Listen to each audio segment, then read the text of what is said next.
Please be seated. Wait.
Honorable members of the Bureau of Vice Presidents, honorable members of Parliament,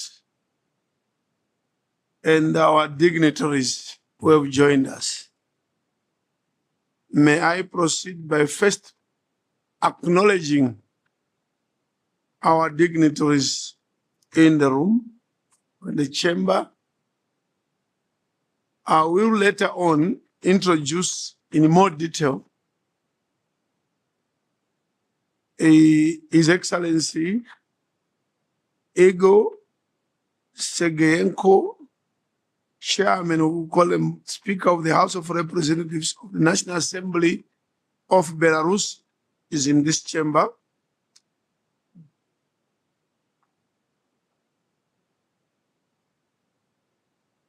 Thank you. Honorable Anna Tandi Moraka, Deputy Minister of International Relations and Cooperation of the Government of South Africa. She's over there.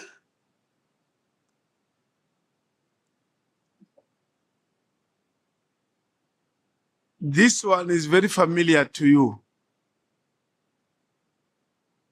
And it's a good morning this morning.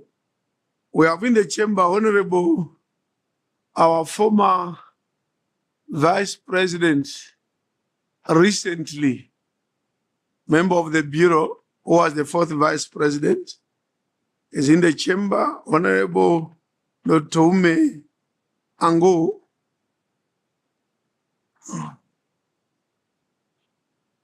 is one of our special guests during this session. We also have His Excellency Ambassador and the Dean of African Ambassador, Ambassador Andre Zapayeke.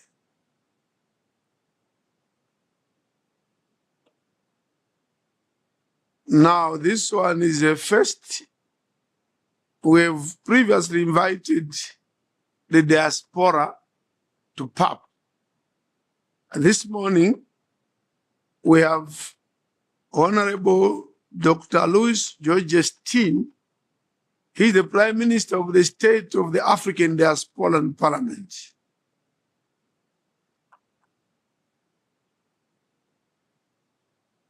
Then we have other ambassadors. I know the ambassadors in this chamber. We acknowledge all the excellencies in this chamber. And online to present some messages later on. We have His Excellency Remi Ngoi, Chairman of the African Commission of Human Rights.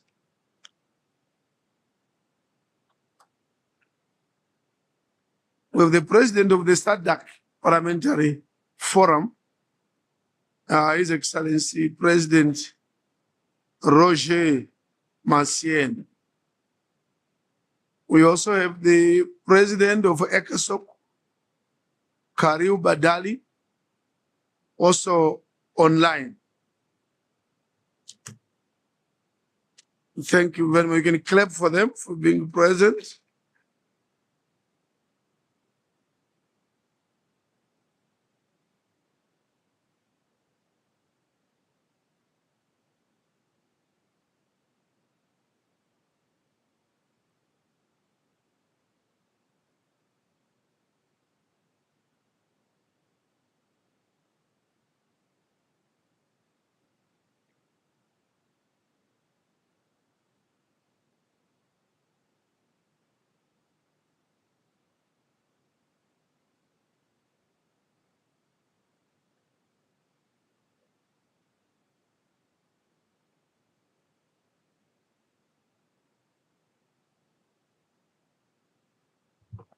At this point in the proceedings, I wish to invite the Honorable President to deliver his official statement.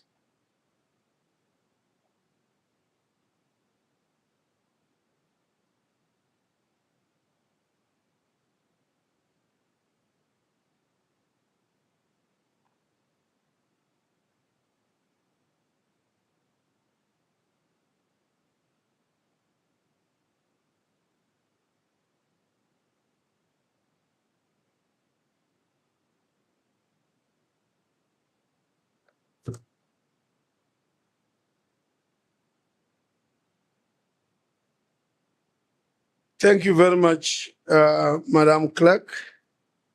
May I once more recognize the Vice Presidents of the Pan-African Parliament, Honorable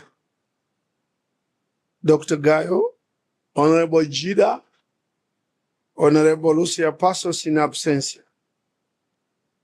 I recognize His Excellency,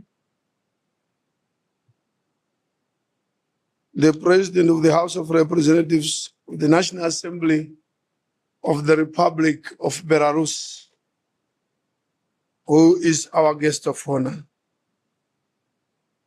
Deputy Minister of International Relations and Cooperation in the Republic of South Africa, Honorable Anna Thandi Moraka. The Dean of the African Ambassadors in the Republic of South Africa, Honorable Andre Zapayeke. Members of the diplomatic corps present here, the Prime Minister of the Parliament of the State of the African Diaspora, Honorable Dr. Louis George Steen, the Clerk of the Pan-African Parliament, Mrs. Lindwe Kumalo, representatives of the Department of International Relations and Cooperation of South Africa here present, and I've seen Dr. Ndimeni, distinguished resource persons, invited guests, members of the media fraternity, ladies and gentlemen, comrades and friends.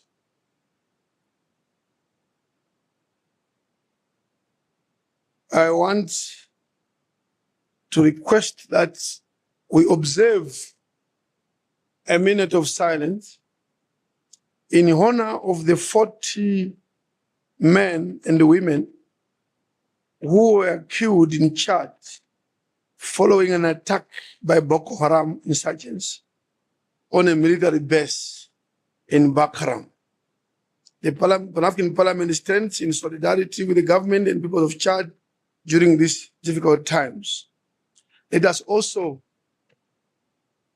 remember the innocent civilians who are victims of terrorism, violent extremism, and conflicts across Africa, Sudan, DRC, the Sahel region, the Great Lakes, among others. Can we observe a moment of silence?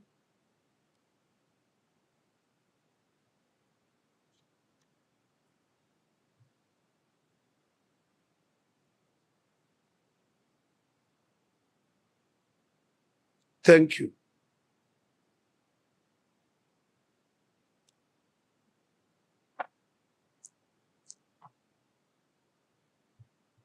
As Pan-African Parliament,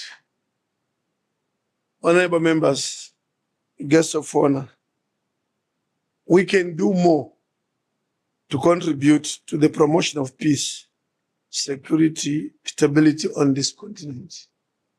We can do more as Pan-African Parliament. And I want to implore upon you that even during the next 2 weeks, we try and find ways that PAP can play a more assertive role as parliamentarians under the practice of parliamentary democracy, parliamentary diplomacy. We are, on this continent, the only institution which permeates every country to the grassroots. We have 5 representatives from each country, from the national parliaments. And these national parliaments are linked to every community, to every village on the continent. And the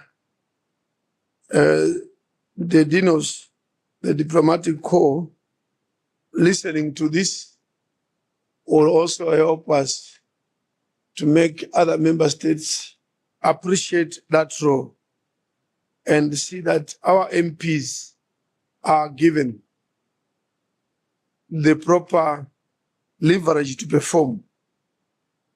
And in the absence of proper support to PAP, that cannot be realized. We will not forget Palestine on the issues of peace and security. We continue to stand with Palestine, with the Palestine cause. As Pan-African Parliament, every opportunity we should make it clear that we support Palestine in their quest for their own territory, which is well projected in the 2-state solution. And that is coming from the UN itself. When the United Nations and the AU endorse a particular peace initiative, we as PAP, it's our duty to promote and work closely to ensure that we promote that. And we do that under Article 3.2 of the PAP protocol, which enjoins us to promote principles of human rights and democracy. So by supporting Palestine, we are within our mandate. Honorable members, our guests of honor, we have come back after our September committee session and the July session. You will all agree that we now stand proudly before you today because there is no doubt that now we are fully functional as PAP. We are now carrying out activities, and this plenary session is a testimony that we are back to full operation, and we need to be heard, and our thrust and impact on the continent should be visible and be seen clearly. The citizens keep assessing the Union and the Pan-African Parliament, and they keep asking questions as to the relevance of our institutions. whether the African Union or Pan-African Parliament. But I think we need to say, fortunately now, we are not standing here, we are not meeting to lament issues of the past. We are now proudly saying, PAP, we are moving forward, and let's move forward. Our message to everybody on the continent and beyond is that without a parliament in any governance structure, there can be no accountability. Parliaments exist for a very clear purpose. And in the absence of a parliament, even imagine in your own country, imagine there was no parliament.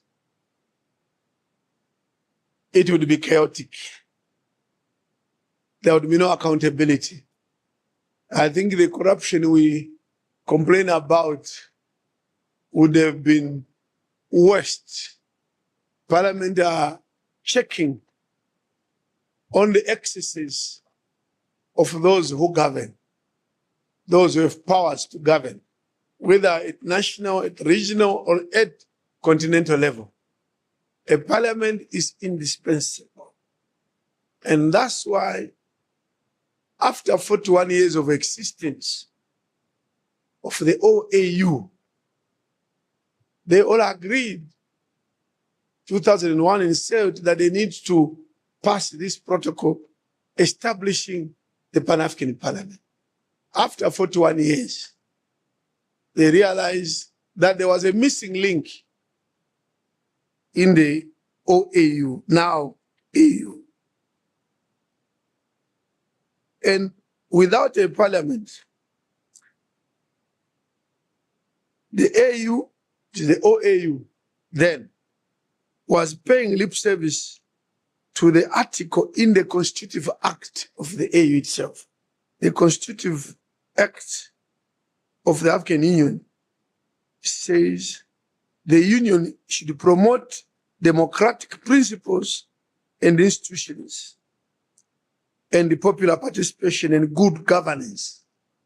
You can't promote democratic principles and institutions and popular participation and good governance without a parliament. I'm simply saying we have a very critical mandate and reason for existence, very, very critical. We are the ones that can bring the change to this continent to ensure that we even realize the objectives of Agenda 2063. That is our document. In terms of implementation, and we are enjoying ourselves in our own mandate as PAP that we should facilitate implementation of AU principles. So Agenda 2063 is ours to ensure that we facilitate implementation. We follow up on the issues of oversight. Are we oversighting that Agenda 2063 or not? Why are we not doing it? If we are not, can we come back and go back the reasons why we are not doing it? I will not remind you again the mandate of PAP, which is to ensure full participation of the African people in the economic development and integration of the continent. Are we, as PAP, ensuring the full participation of the African peoples in the economic development and integration of the continent? That's our mandate, and we are here for 2 weeks, starting today, tomorrow, Friday, next week again, Friday, working on this. Minister from DECO, we are happy you enable us to do our work. And we are here for 2 weeks, focusing on these issues, going ahead with our mandate. And indeed, Minister, you'll be happy to hear that after some breaks and jerks in our operations of PAP, we are really now everywhere. Despite budgetary constraints, we have defied the budgetary odds, and we have held, our committees are out there permeating into the continent to fulfill the mandate. Minister, you may want to know that we recently had a human rights committee, justice, the bureau in Tanzania, Arusha, sharing working mechanisms between the court and the human rights side and in this parliament. We managed to participate as PAP at the UN Summit of the Future. Fortunately, we were even given space as PAP. We are recognized. There was a forum where we were discussants, a dialogue forum, and PAP sat on that forum and other presentations. We've concluded an advocacy mission for the ratification of protocols on persons with disabilities and the elderly, as well as social protection and social security of the African Union. We did this in Cote d'Ivoire. Something over the past 4 years had not happened. We had gone silent. Now we are there for Cote d'Ivoire. We have also had we are part of the 7 network of the African national human rights institutions. And this we have done. We were part of the colloquium on realizing economic, social, and cultural rights in Africa with a focus on the rights to education. This was in Banjul, the Gambia, as Pan-African Parliament. And in Zimbabwe, Victoria Falls, we held workshop of awareness and sensitization on the model law on food and nutrition security in Africa. Our audit committee paid a visit to Uganda to benchmark on audit issues. And then a workshop with the Committee on Cooperation and Trade. They were in Tanzania pursuing issues of statelessness and citizenship. And also in Tanzania, a workshop on the Committee on Trade on the validation of model law on labor on the continent. Other activities with the FCTA, but as you can see, Minister, if I were to continue, I would spend the whole afternoon going through this list. So I'm simply saying we are back to functionality and we need your support. We paid a visit because of the reforms. We are performing, we are really trying our best, but there are a number of challenges, serious ones. Budget, if I went through figures, you will see that we are seriously underfunded. For example, this plenary session costs about 1.3 million. But the budget for it is 450, which we were given. Fortunately, when we lobbied for supplementary, I'm happy to say supplementary budget, honorable members, came out very well.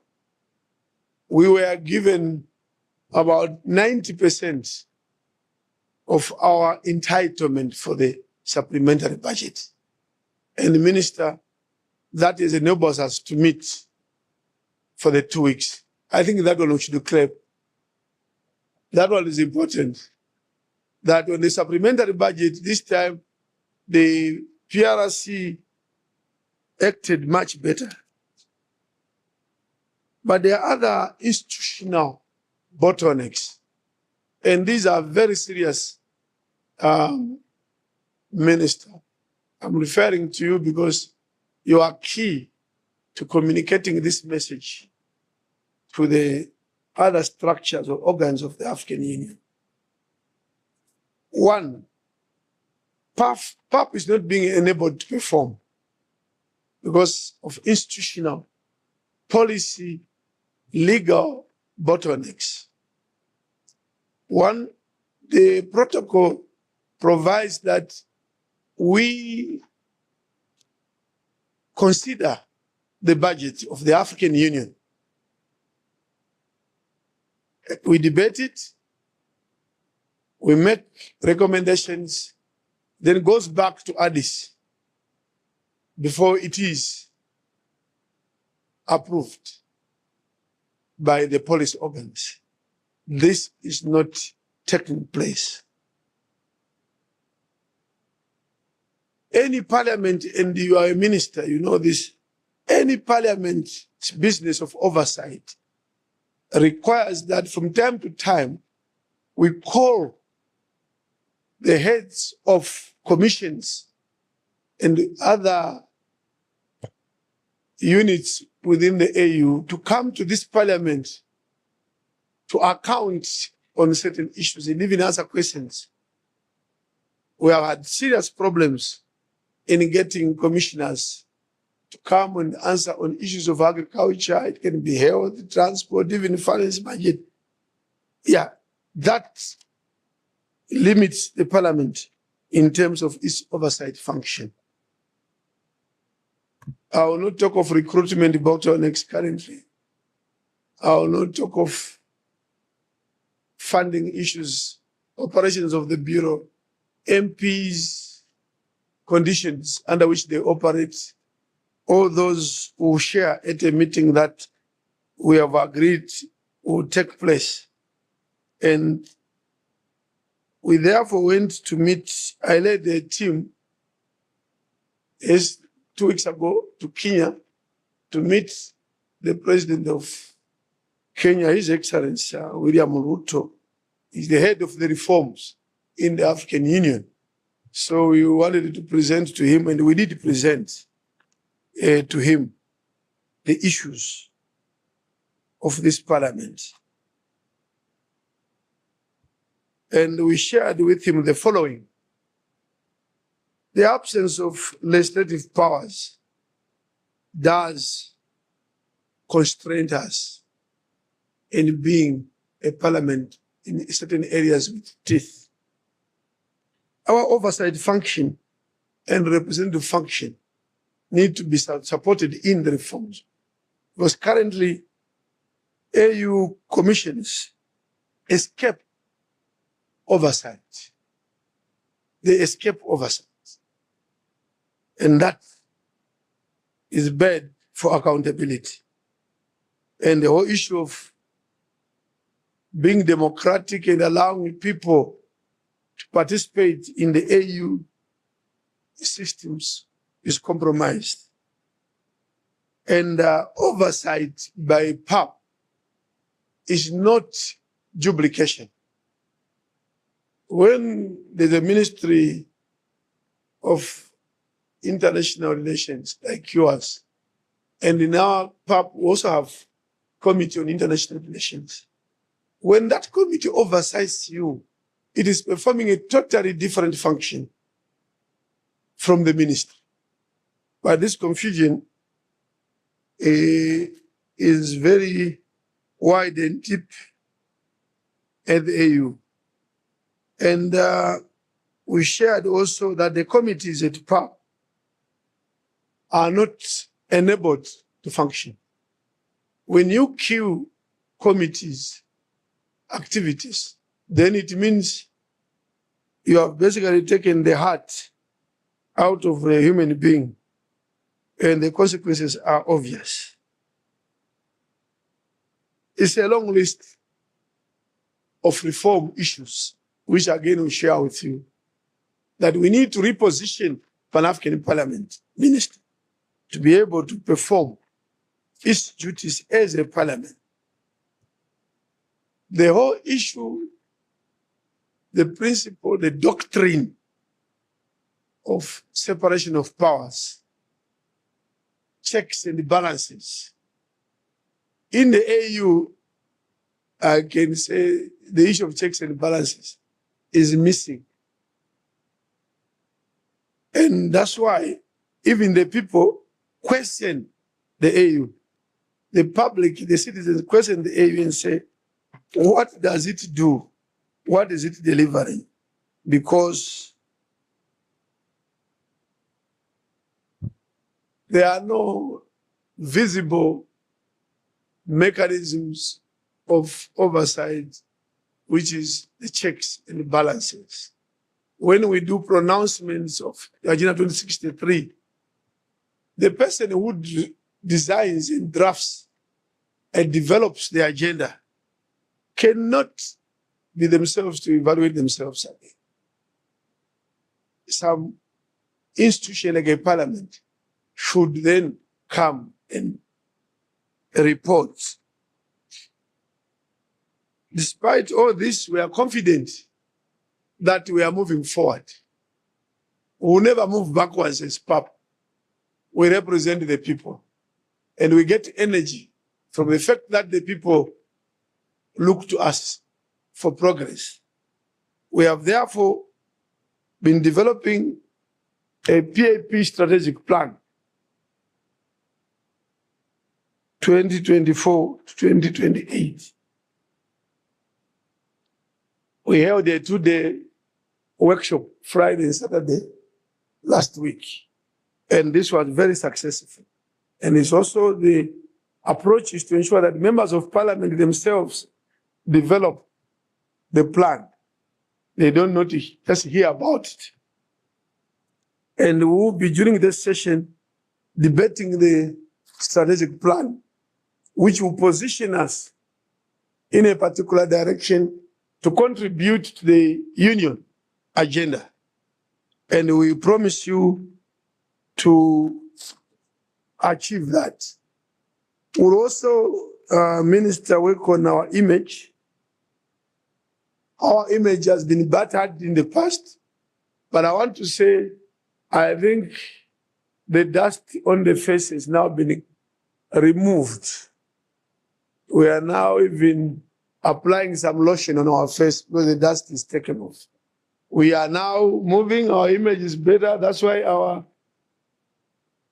supplementary budget was well considered by the African Union this time, because they also have a better view of the Pan-African Parliament. One of the things that we should deliver during this session is to conclude the issue of rules, amendment of rules of procedure. It's not a secret. We did rules, and the AU or the legal counsel gave an opinion that there were violations to the protocol. We are moving forward. We don't want to move backwards. We are saying whatever is considered a violation, lawyers may argue differently, but we don't want to get into arguments that will take us backwards. All the violations that they say are violations, we are removing them so that we move ahead. The violations have to be removed from our rules. And that we promise you that when you meet in February next year, there should be a report which says the Pan-African Parliament cleaned their rules to remove all the violations. And we stand proudly that we want to eliminate all the bottlenecks for performance. Otherwise, I want at this stage to say we have all the confidence that we perform. Our ambassadors here representing member states, the Dean representing member states, please be assured that this parliament is back on feet, is running, and now our activities are speaking loudly that we are back and we'll move forward.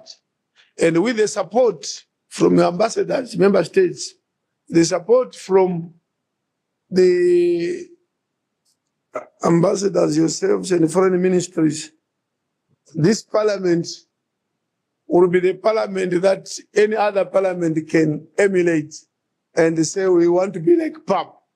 I thank you very much.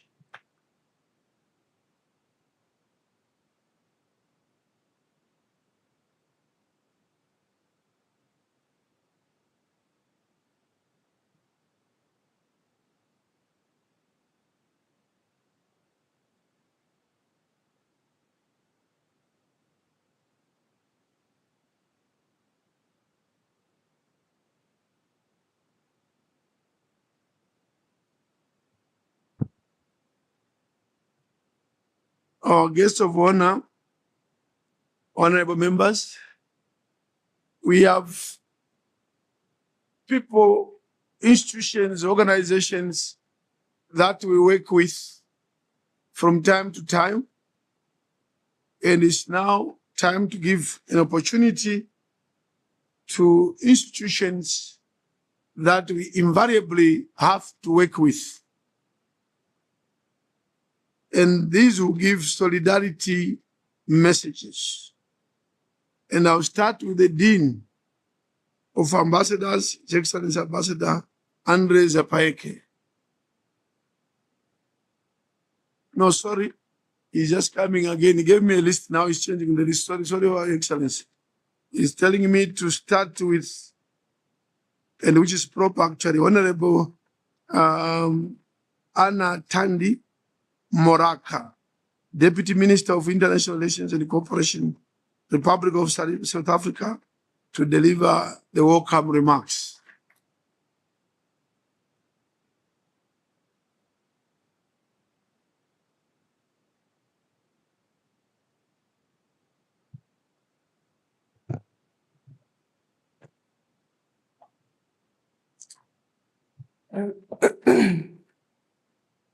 Your Excellency, the President of the Pan-African Parliament,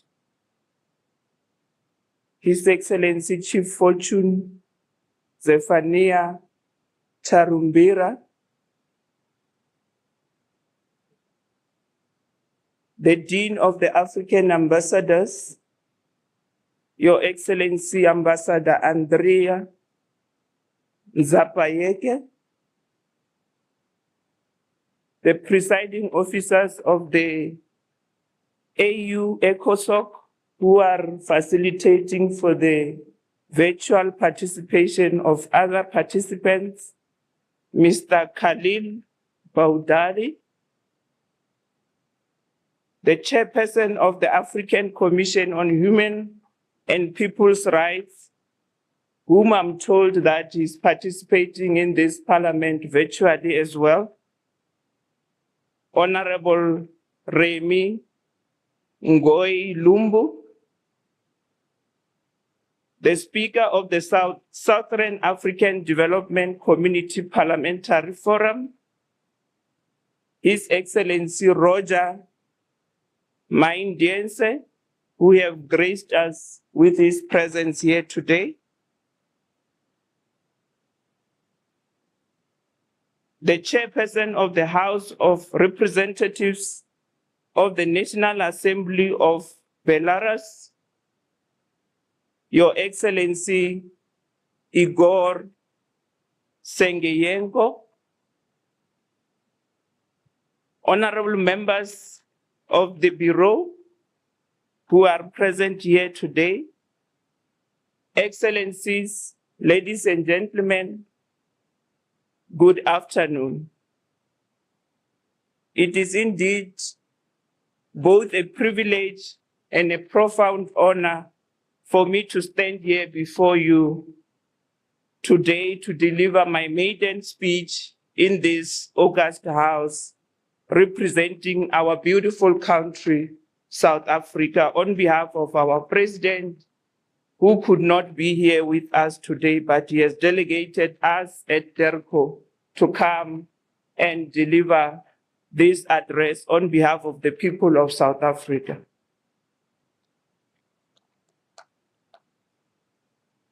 Let me also take this opportunity to congratulate the newly sworn-in members of PAP, whom they've taken oath this morning to serve the people of the Pan-African Parliament with diligence. Congratulations, honorable members, to all of you.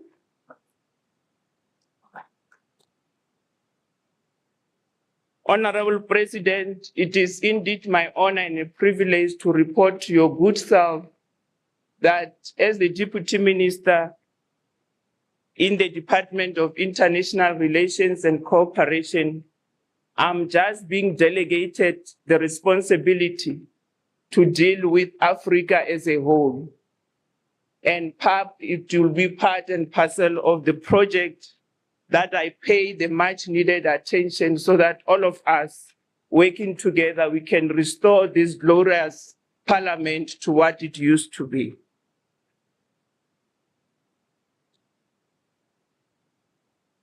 Allow me also, Honorable President, to join those who have really congratulated the President-elect of the people of Botswana, President Duma Boko, and also thank the people of Botswana in the manner in which they've exercised their democratic right in choosing the government of their own.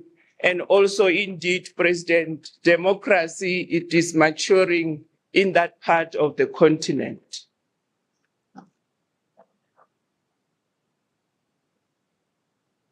It is indeed in this parliament that the realization of the slogan that says African solution to African problems will be realized.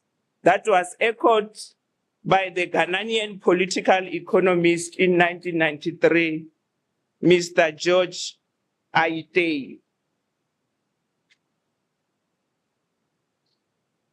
Mr. President, the contribution of the Pan-African Parliament to the AU and the continent at large cannot be underestimated, with some of the key initiatives such as the recent fact-finding mission by the Pan-African Parliament Committee on Trade, Customs and Immigration Matters in Tanzania, and also an initiative on the representation of the PAP Committee on Justice and Human Rights at the 81st Ordinary Session of African Commission on Human and People's Rights that took place in Banjul, and the election observer missions that continues to go every time when we have elections in the country to make sure that elections that we hold in the continent really does reflect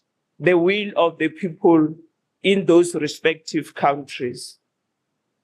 Indeed, Mr. President, I wish to commend the Pan-African Parliament on its initiatives of 2024 that addressed the 2024 theme of the AU under the following theme: Educate an African fit for the 21st century, wherein we are building resilient education systems for an increased access to inclusivity and lifelong quality and relevant learning for the African children, close quote.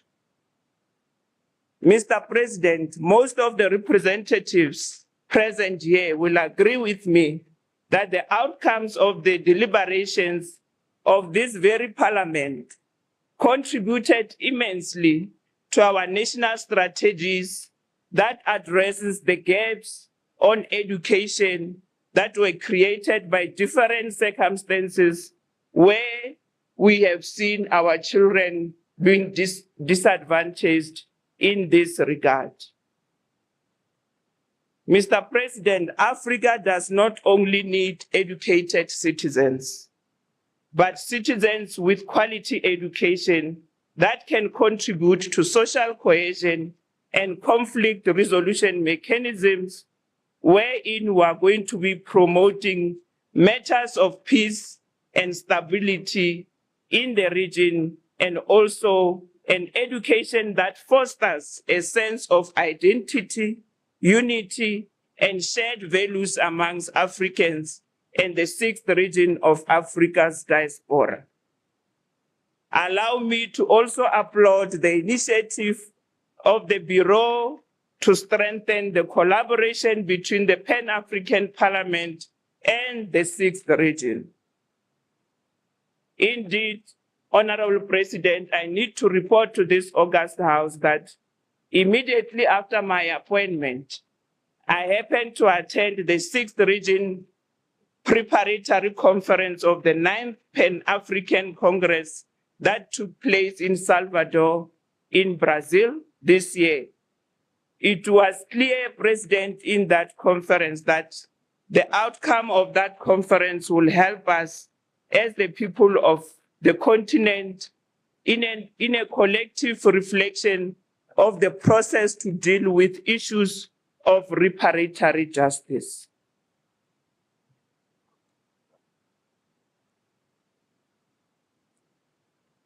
This issue of the reparatory justice will really help us to deal with the issues of colonialism and slave trade and the transatlantic slave trade that used to happen in the past.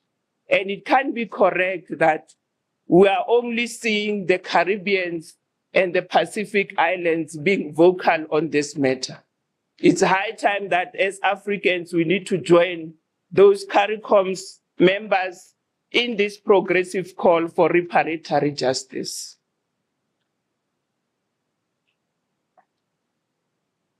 Mr. President, South Africa has always regarded this House as a key institution towards contributing to the work of national parliaments, including sharing of contributions and decisions that have been advanced by this very same parliament. The model laws crafted and adopted by this organ truly exemplifies the triumph in a Pan-African Parliament excellence, which becomes a voice for almost 1.5 billion people of the African continent. Indeed, Mr. President, of equal importance is the African Union's membership of the G20, which gives an opportunity for Africa and its diaspora to be part of an inclusive developmental agenda that this multilateral forum is bringing to the continent. It is indeed an honor and a privilege, Mr. President, to report to this august House that South Africa will commence with its presidency of the G20 in the coming month, which is December 2024. And we are making a call to all of you as the people of the Pan-African Parliament to utilize the presidency of South Africa to your own advantage.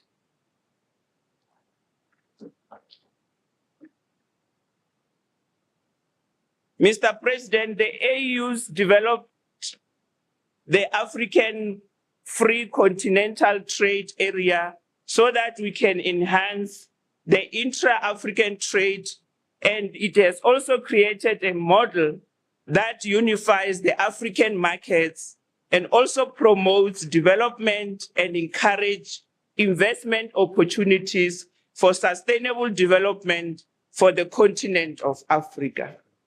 This Parliament has impressively taken on its thematic issue, this excellent collaboration and the partnership of the AFCFTA initiative. In conclusion, Mr. President, I wish you all the best in the deliberations of the 4th ordinary session of the 6th Parliament, and also express my government's recognition of the pivotal role played by the AU organ of the Pan-African Parliament. Indeed, I'm also certain that the discussions will be robust, constructive, and also fruitful for the continent of Africa. Once again, I welcome all of you here in this august house on behalf of the people of South Africa, and I wish that you are going to experience a pleasant stay in South Africa with the people of South Africa, that we all know that they are warm and welcoming to all of you. Thank you, Mr. President. I want to say asante sana, merci beaucoup, muito obrigado. Thank you very much.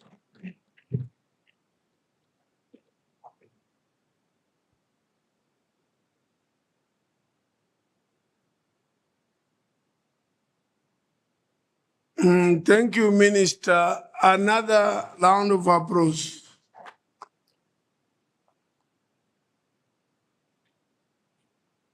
I'm happy that your speech shows that you understand PAP issues very well.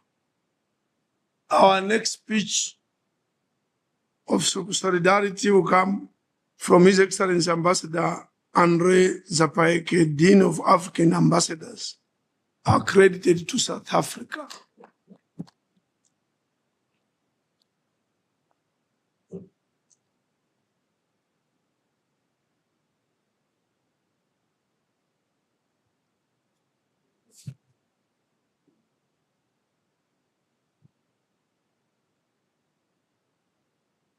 Good afternoon.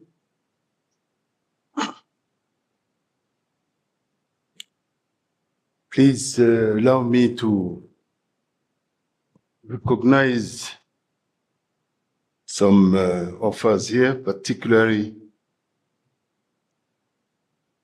Honorable Chief Fortune Charumbira, Honorable President of the Pan-African Parliament, Honorable Anna Tandi Moraka, Deputy Minister in the Department of International Relations and Cooperation, representing the government of South Africa, our host country, Honorable Speaker of the Parliament of Belarus, guests of honor of the Pan-African Parliament, welcome to South Africa, welcome to Africa, welcome to the country of Nelson Mandela.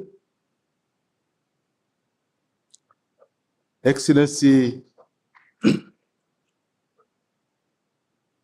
Dr. Louis-Georges Tin, Prime Minister of the African Diaspora. As you know, the 6th region of the African Union, honorable members of the Bureau of the Pan-African Parliament, honorable parliamentarians, ladies and gentlemen. My name is Andre Zapaeke, Ambassador of the Central African Republic, but standing here in my capacity as Dean of the African Diplomatic Corps to bring a message of support to the Pan-African Parliament. First of all, allow me to congratulate our African countries for the continued progress they are making to make in the areas of democracy, human rights, and rule of law. Our congratulations go particularly to a country like Botswana for the recent democratically election of their new leaders.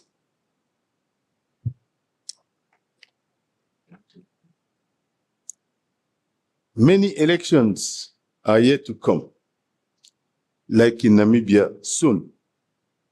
And we pray God to continue inspiring our people and leaders to ensure respect of the rule of law, during the coming election processes.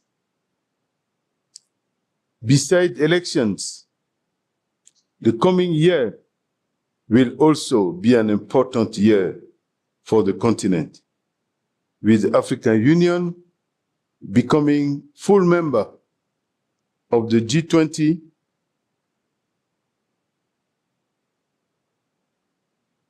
Sorry, my phone is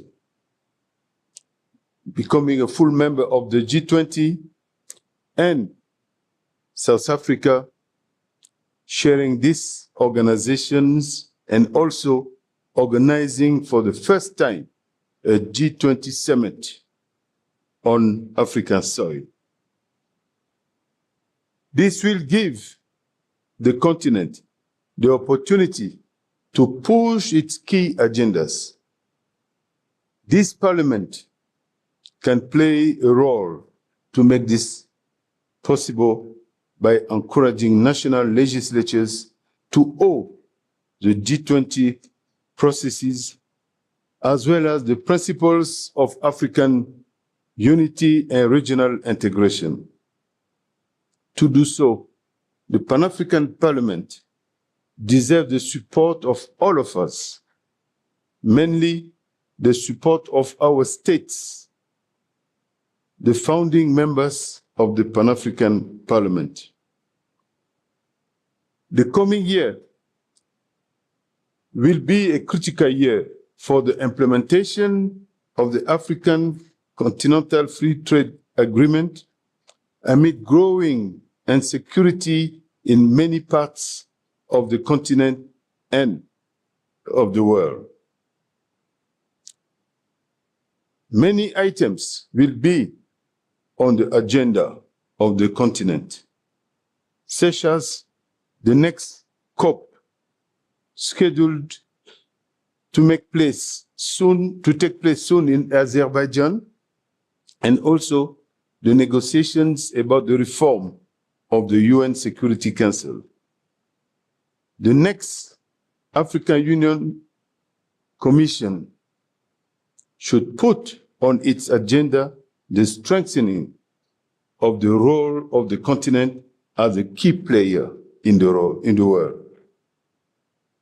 For that, priority should be given to the implementation of the African Free Trade Agreement and to the solving of the many peace and security challenges that weaken the capacity of many countries to build strong nations. Your role as representative of the 2 billion men and women on the continent is crucial, and is to lead Africa safely into the new area of multilateralism. Welcome to the representative of the African diaspora.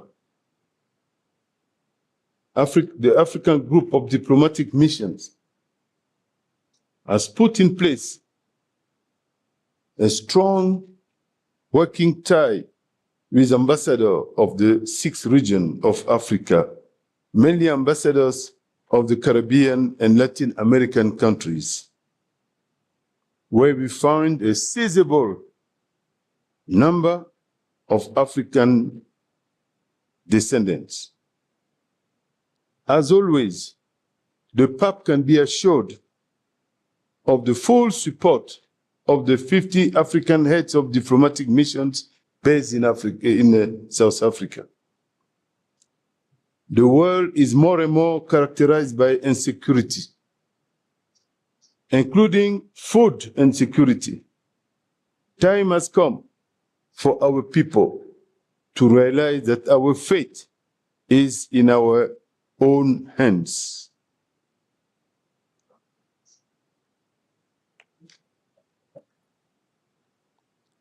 The expectations of our population are high, and the national parliament, as well as the Pan-African Parliament, should be at the forefront. We are delighted to take note of the fact that the Pan-African Parliament is back on track and stands strongly for what it was meant for. That is, to be a symbol of unity and cooperation between African nations and to promote the ideals of Pan-Africanism and regional integration. Thank you for that. President Sharumbira, thank you, the members of the Bureau of the Pan-African Parliament and all honorable parliamentarians who show clearly how they are dedicated to the Pan-African Parliament. To conclude, let me say this. If we Africans, we are united, we will stand. And the Africa we want will be at the end of the tunnel. On behalf of my colleagues, ambassadors, those who are in this room and those who could not be here due to their work agenda, I wish you all a very productive session, and more specifically, we wish to the President of the Pan-African Parliament to continue being the good visionary he is for Pan-African Parliament and for the continent. As last word, I would like to wish to the guests of honor a wonderful stay in South Africa, the land of Nelson Mandela. Thank you for your attention.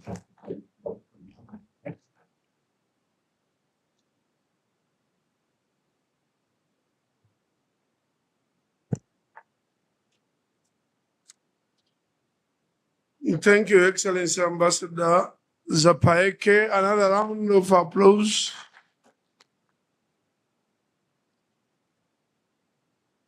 I now call upon for a solidarity message, Dr. Louis Georges Tin, Prime Minister of the State of African Diaspora, SOAD, Parliament.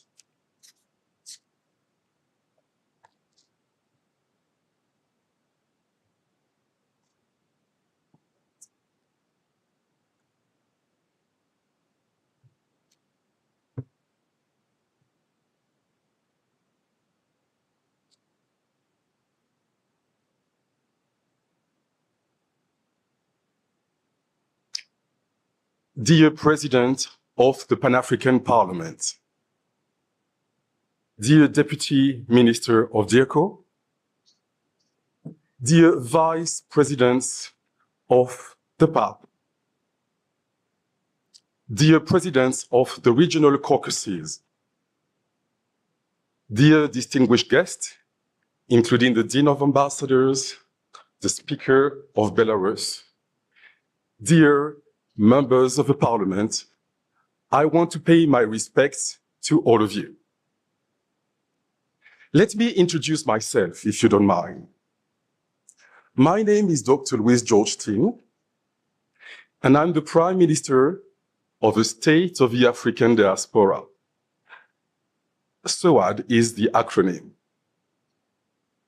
And I'm coming from Martinique in the French West Indies. Officially, I'm French. In fact, I am African. Thank you.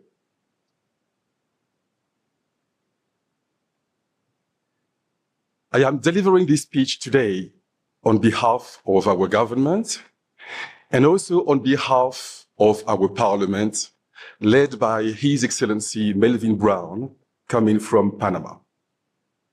So, first of all, I would like to commend the head of state of the African Union, who in 2003 unanimously adopted a visionary resolution. That the resolution states that the African diaspora is the sixth region of Africa.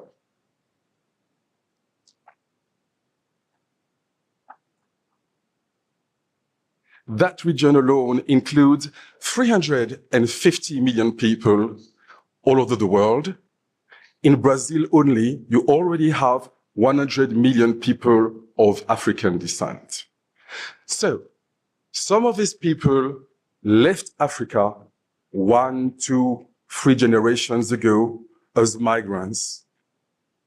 Others left Africa in the context of slavery when they were deported 2, 3, 4, 500 years ago, but all of them are of African descent. So that is the population we are representing, and it's our honor to be here with you, speaking with all the regions of Africa. Thank you very much.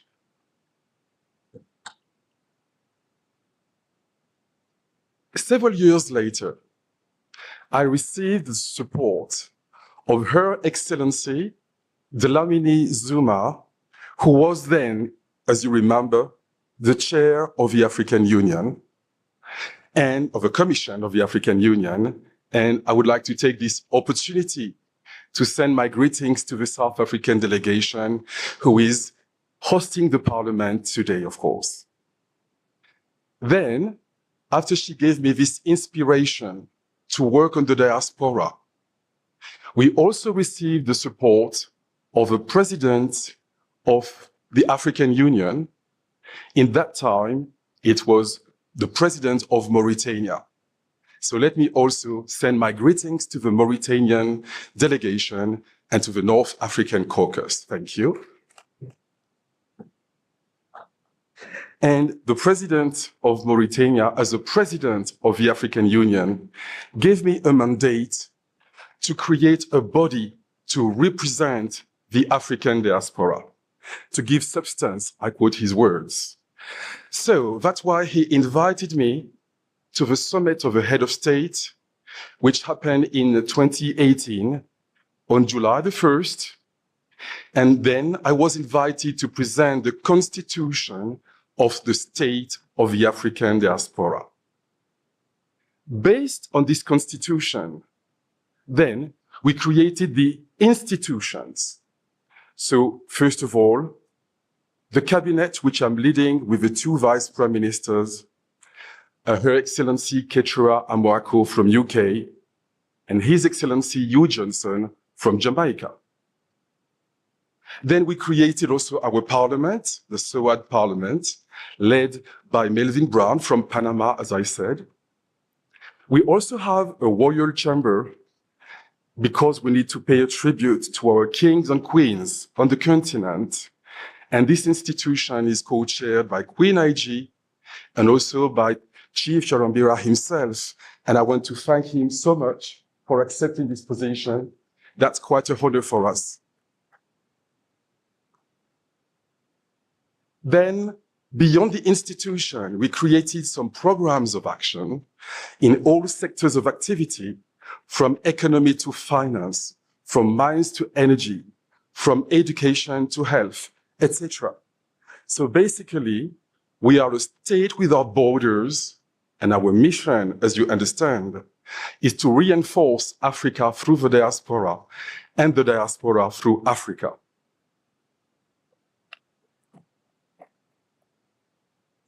So you may ask, why is the purpose of my presence here? I would say, first of all, we would like to bring a political contribution to the continent. Because, in fact, this is what Pan-Africanism is all about. When the continent and the diaspora can work together and make significant decisions for themselves in a state of full sovereignty. This is what Pan-Africanism is all about. So, we would like also to bring an economic, social, and cultural contribution to the continent. That's why we have secured agreements with many financial partners, and that these funds are available for all the delegations here, for all the countries of Africa. These funds are non-refundable funds, and they are meant to support African countries in a context of climate disasters. We can see, of course, all the things that are happening everywhere, floods, droughts, etc. So these funds are made available. I hope I can have a discussion with South Africa, but also with all the countries here, because we would like to also contribute with our financial resources for all of you. So that's also something we would like to contribute to. So I will remain here 2 weeks. I'm sure we will have time, to discuss more. And I don't want to forget also about heritage. So that's why we started a campaign on the restitution of our artifacts. I'm so glad, Her Excellency, that you brought the topic of reparation. We do believe in reparation, and we managed to have restitution of the artifacts of Benin. And hello to the Beninese delegation here. So we work with President Talon, and we would like to do for the other countries of Africa what we have already done for Benin, because it's not only a matter of culture, it's a matter of sovereignty. So that's why we do believe in reparation and restitution. So before finishing my speech, I would like to salute again, in particular, Chief Fortune Charambira, who has given his support to us for 3 years now. Also, I would like to salute, of course, Honorable Suleiman Saho. Also, His Excellency Alaiji Mbao, who is the head of the ECOWAS caucus. And we wouldn't be here if it were not for them. Thank you. And also, allow me to conclude this session, this presentation, with the phrase that we always say in our government at the end of a meeting. We always say, Uhuru Africa, Uhuru Diaspora. So as we know in Swahili, that means freedom. And Swahili is one of our official languages. So if you want to say with me, Uhuru Africa, Uhuru Diaspora. So let's say together, Uhuru Africa, Uhuru Diaspora. And happy birthday to Pat. Thank you very much.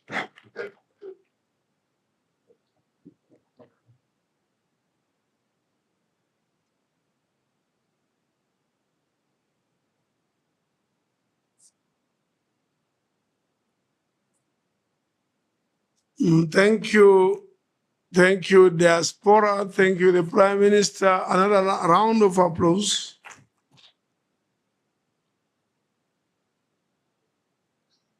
We now move to virtual presentations. We start with Mr. Khalil Baudali, the presiding officer of the AU ECOSOC.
Well, thank you very much, my brother, Mr. Kariu Baudari, presiding officer of ECOSOC. Thank you very much. I now give the opportunity for a presentation by Honorable Remy Ngoi Lumbu, Chairperson of the African Commission on Human and People's Rights. Virtual presentation. Thank you.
Thank you very much, Brother Honorable Remy Kwelumbu, for such a very deepened speech.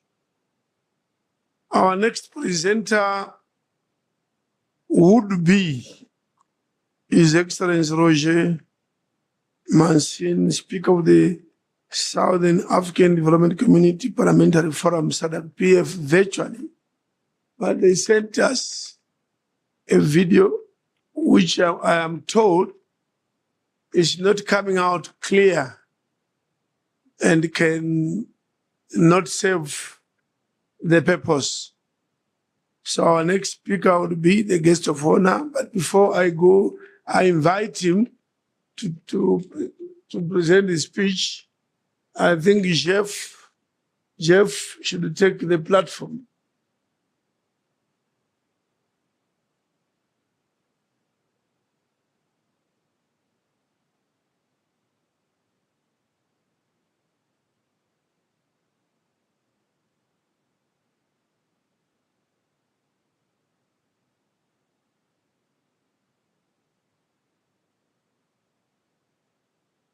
Una jirani yake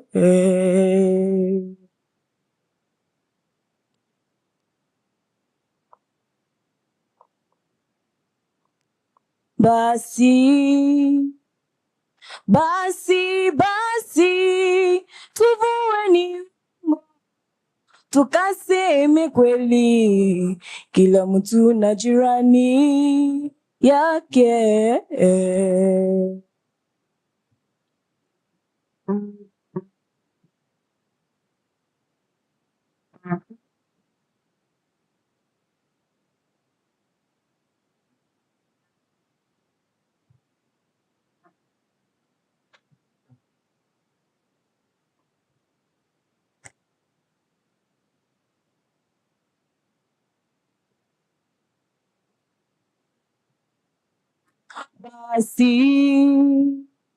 Basi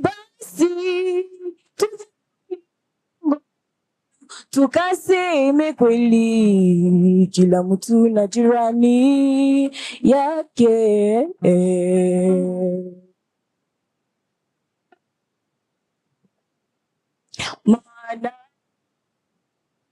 Maana sisi tu viungo, kila mtu kiungo cha mwenzake.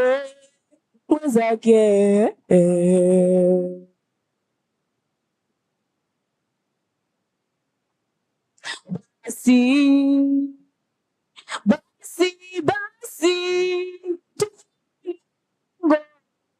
tukaseme kweli, kila mtu na jirani yake.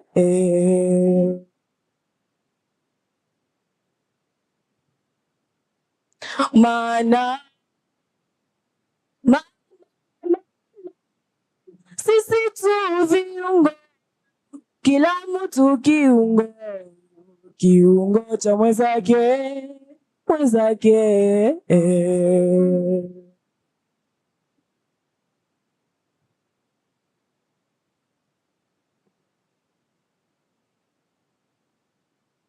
Neno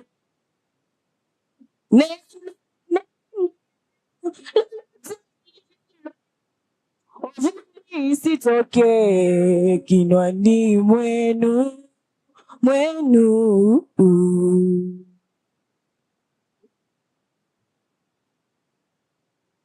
Bali lili njema lifanye kuisikia, liwape baraka wanaosikia.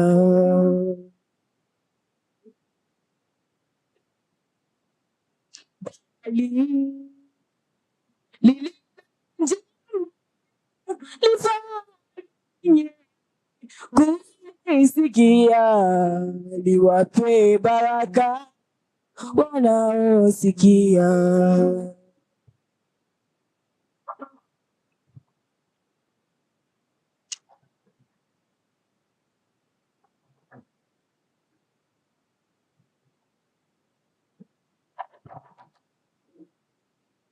mumeishwa kwa damu ya Yesu, kuwa wili umoja. Hakuna Myahudi wala Myunani kati yenu, tuwe na hasira ila tusitende dhambi, tuwe na hasira ila tusitende dhambi.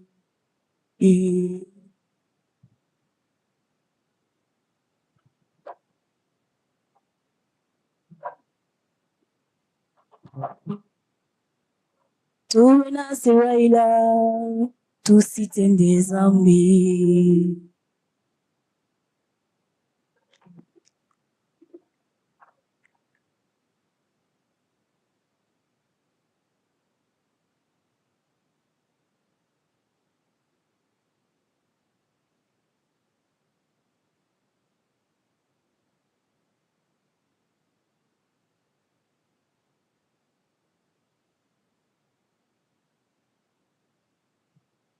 Honorable members of Pan-African Parliament, our Bureau, Honorable Minister Anna Maruka,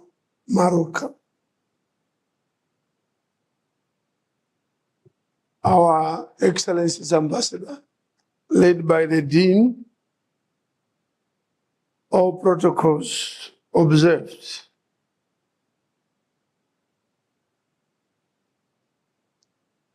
I wish with great pleasure that I now invite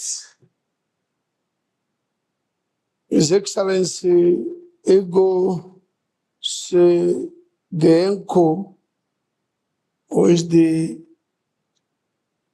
Speaker or Chairman, President of the House of Representatives of the National Assembly of Belarus, to deliver the keynote address as guest of honor.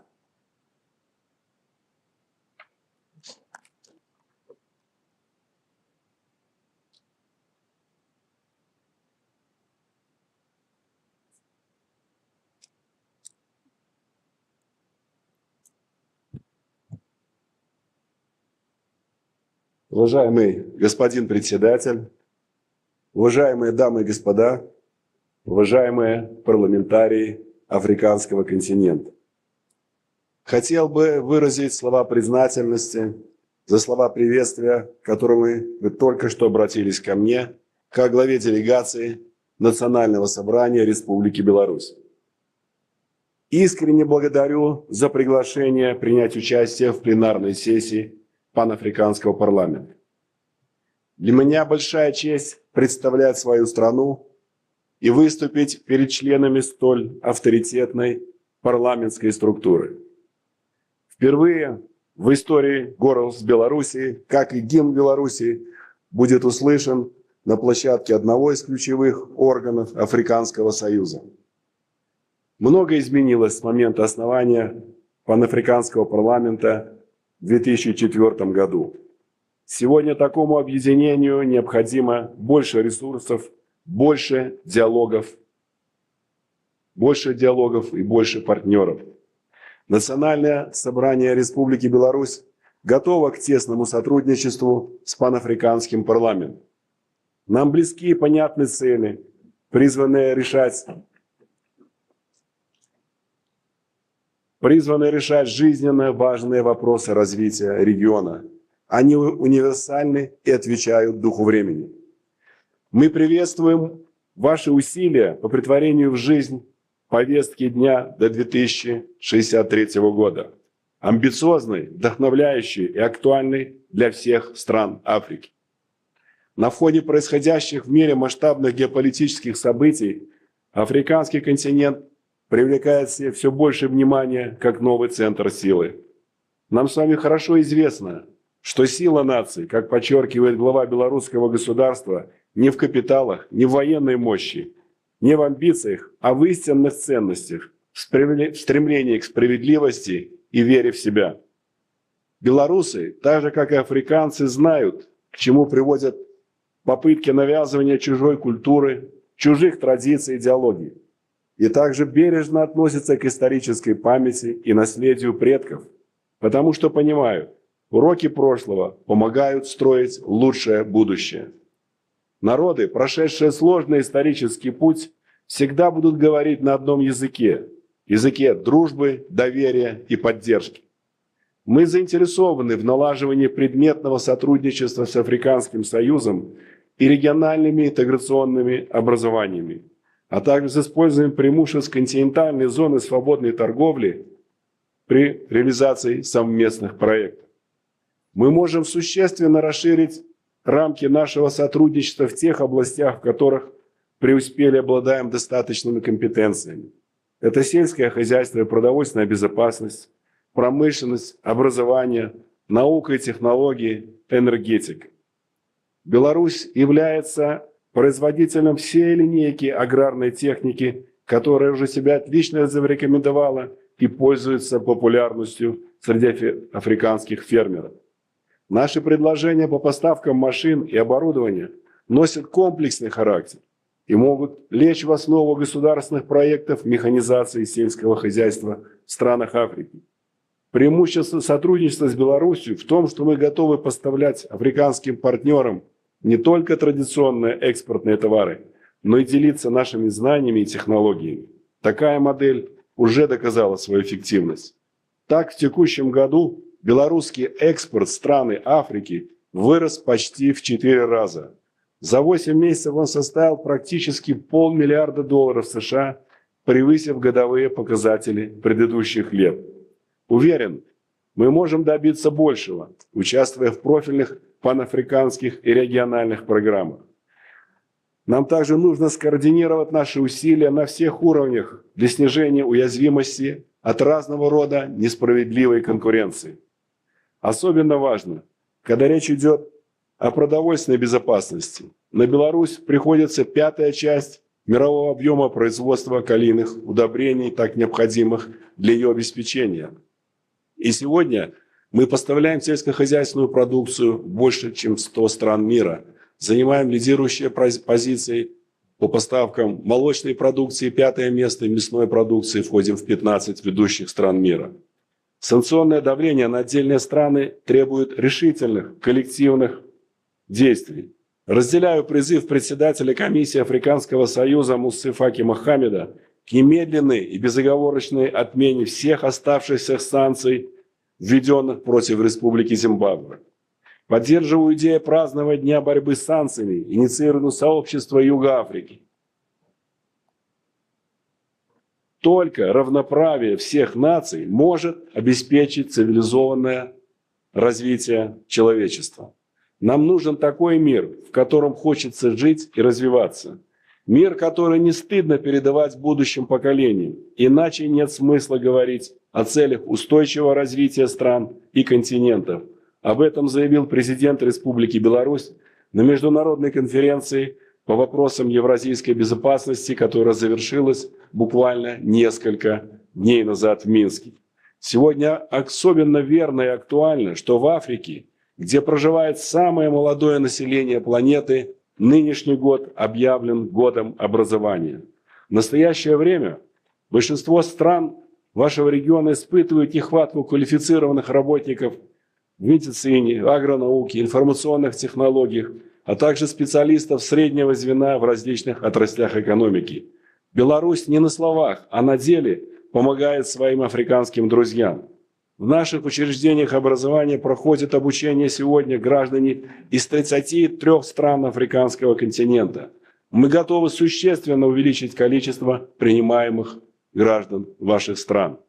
Кроме того, белорусская страна может оказать содействие в создании или совершенствовании системы профессионально-технического образования в странах Африки, обучать прикладным рабочим специальностям. Мы планируем завтра подписать меморандум о взаимопонимании с панафриканским парламентом, после заключения которого Национальное собрание Республики Беларусь получит статус наблюдателя при таком авторитетном международном объединении. Время выбрало нас для того, чтобы мы вели равноправный диалог и развивали взаимовыгодное сотрудничество.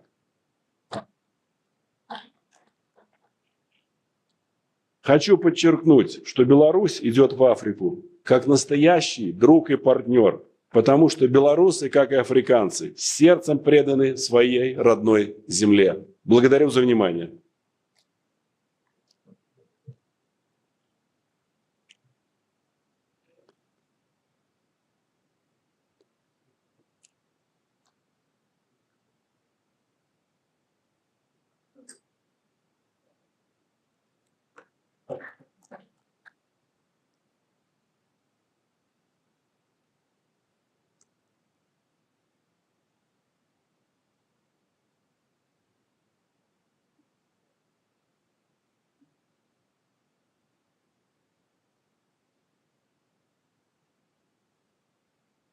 Your Excellency, Mr. Speaker, say, I would like to thank you once more for your delivery.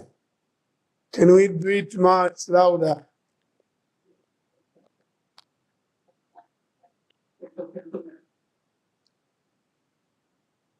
In Africa, and you are in Africa, our culture says a visitor like you, we thank by clapping one. We also make sure that when you arrive, we give you a cup of water or milk or tea. And that we did in the VIP lounge. So that is part one. Part two, we clapped for you loudly. Part three, we give you something that makes you remember your visit to this parliament.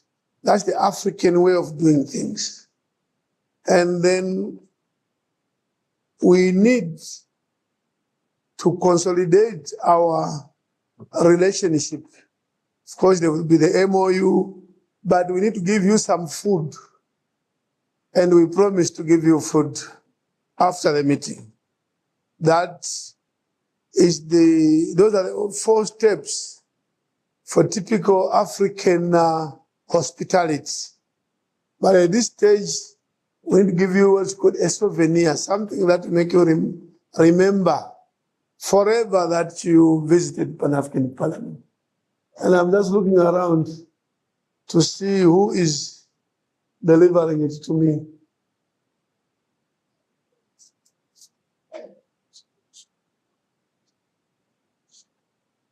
So I invite you, the speaker, to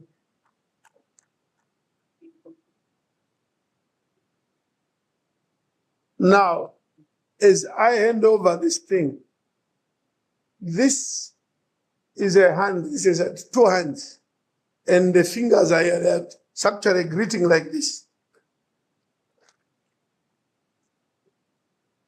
It's a greeting like this.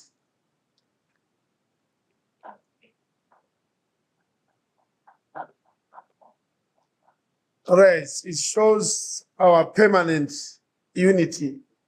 Pan-African Parliament shaking you, and the other side shaking us. And please take this with you, Belarus, and keep it somewhere where every day you can see it. When you travel, you put it in your bag so that every morning you wake up looking at Pan-African Parliament. Обязательно. Thank you. Sorry. Definitely. Come and interpret. What is it? Definitely, I will Put, take no, it. put my.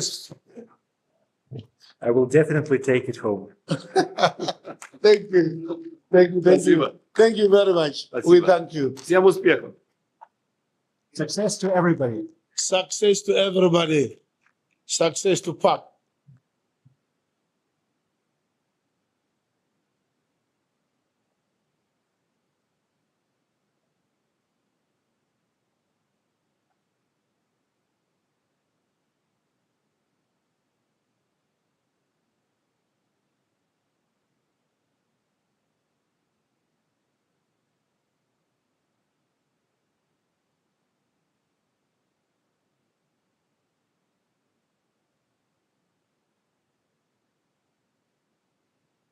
Madam Clerk, proceed.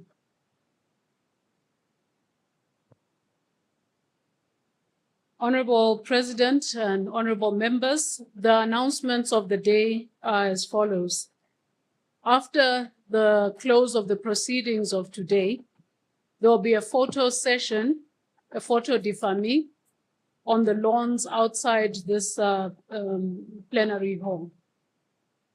The second is that lunch is available by compliments of the Pan-African Parliament, the President and the Bureau in the foyer of this chamber for members of Parliament and guests. The lunch venue for VIP guests will be announced, will be directed by the protocol. The third announcement is that regional caucuses will meet this afternoon after lunch, perhaps at 2:15. Central Africa meeting in Committee Room 2. Southern Africa in Committee Room 8. Eastern Africa in Room 3. North Africa in Committee Room 1. And West Africa in this chamber. The proceedings of this session will continue at 9 a.m. tomorrow in this chamber. Thank you. Thank you. House adjourned to tomorrow, 9 a.m.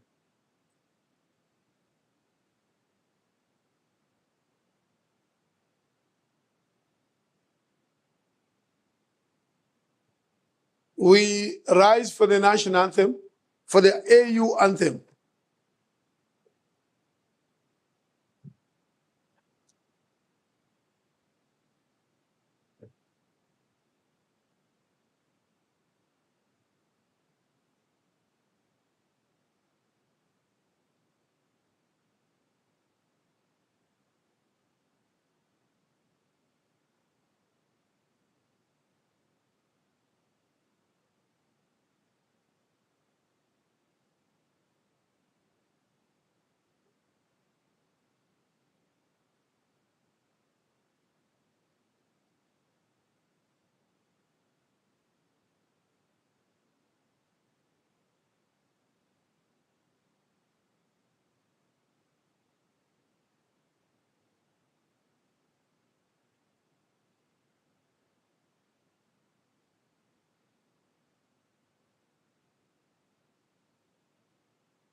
Я хотел попрощаться с вами. Вы не идете?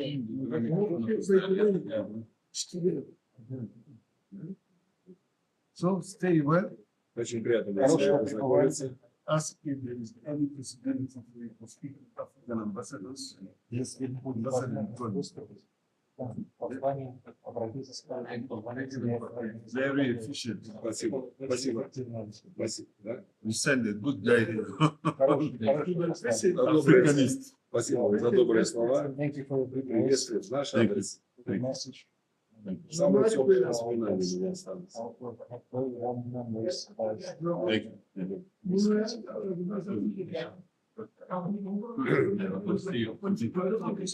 Они уже брали аппаратуру, не знаю, как они будут сейчас организовывать. What's a picture with you? This from Central African Republic. Центральноафриканская республика. Хотел бы сфотографироваться с вами. Deputy speaking. Заместитель спикера Центральноафриканской парламента. Yes.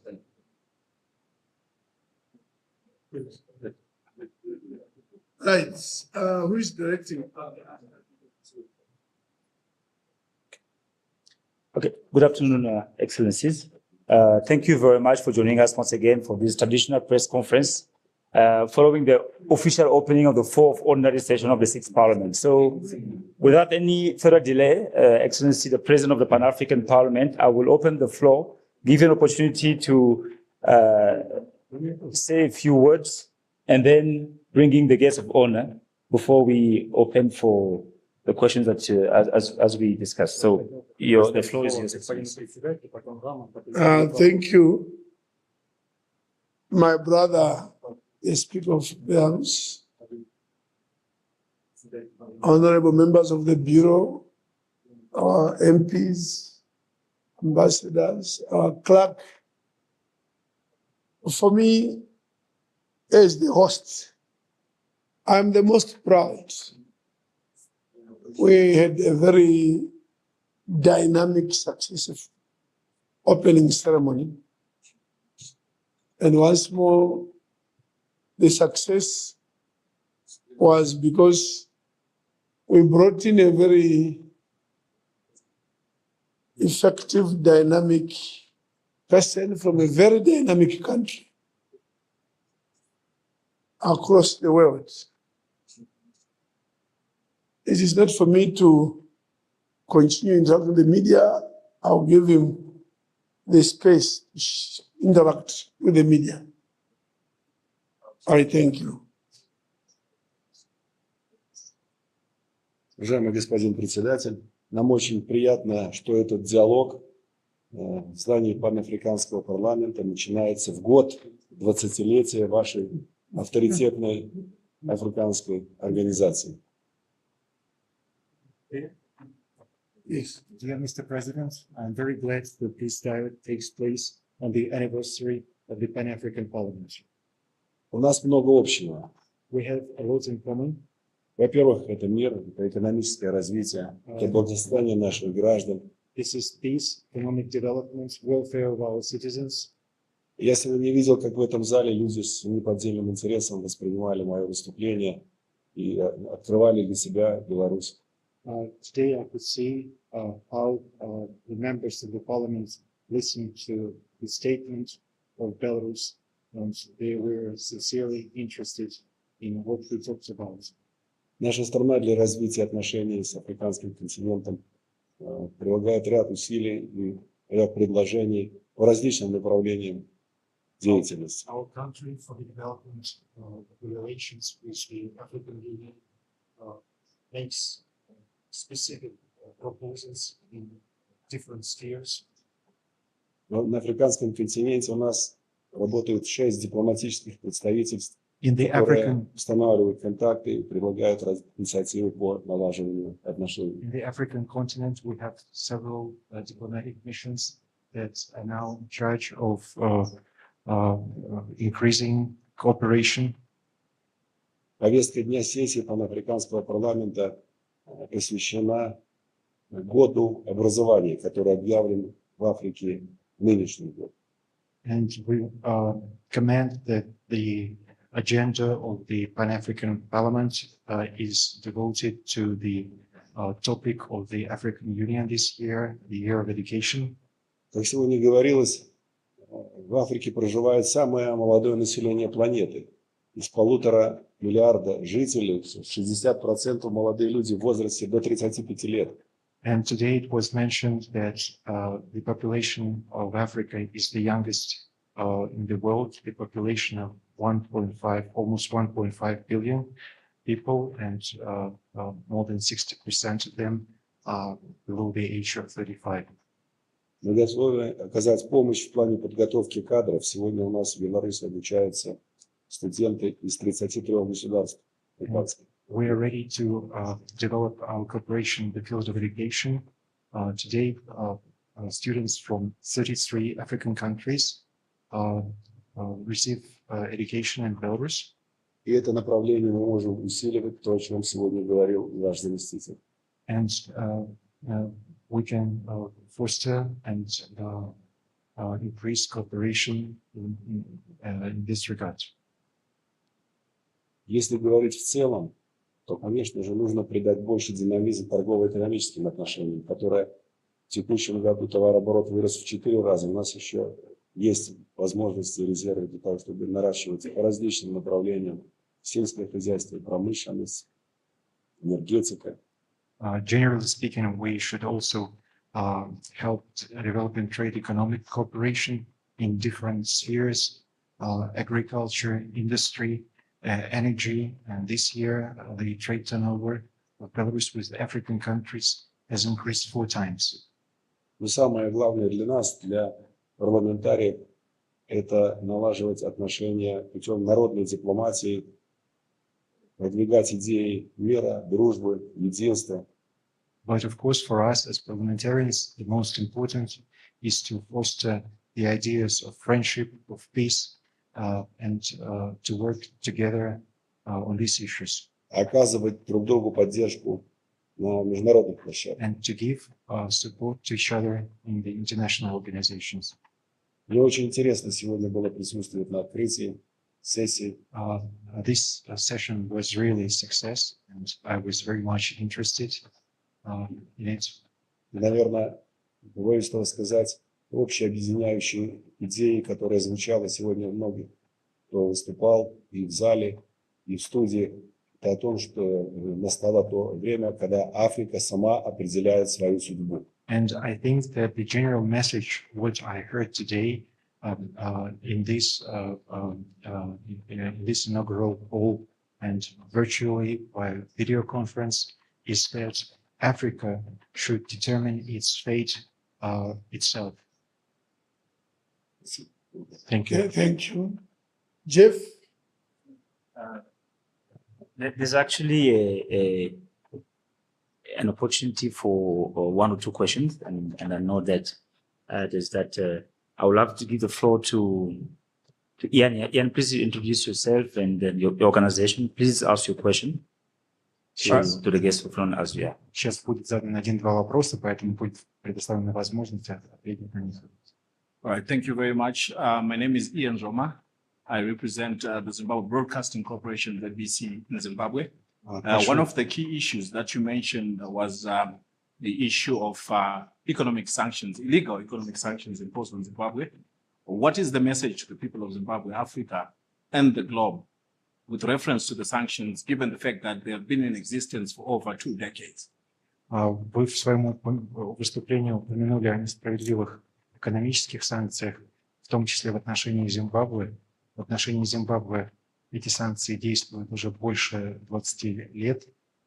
Какое бы послание вы бы хотели донести до мировой общественности против санкций?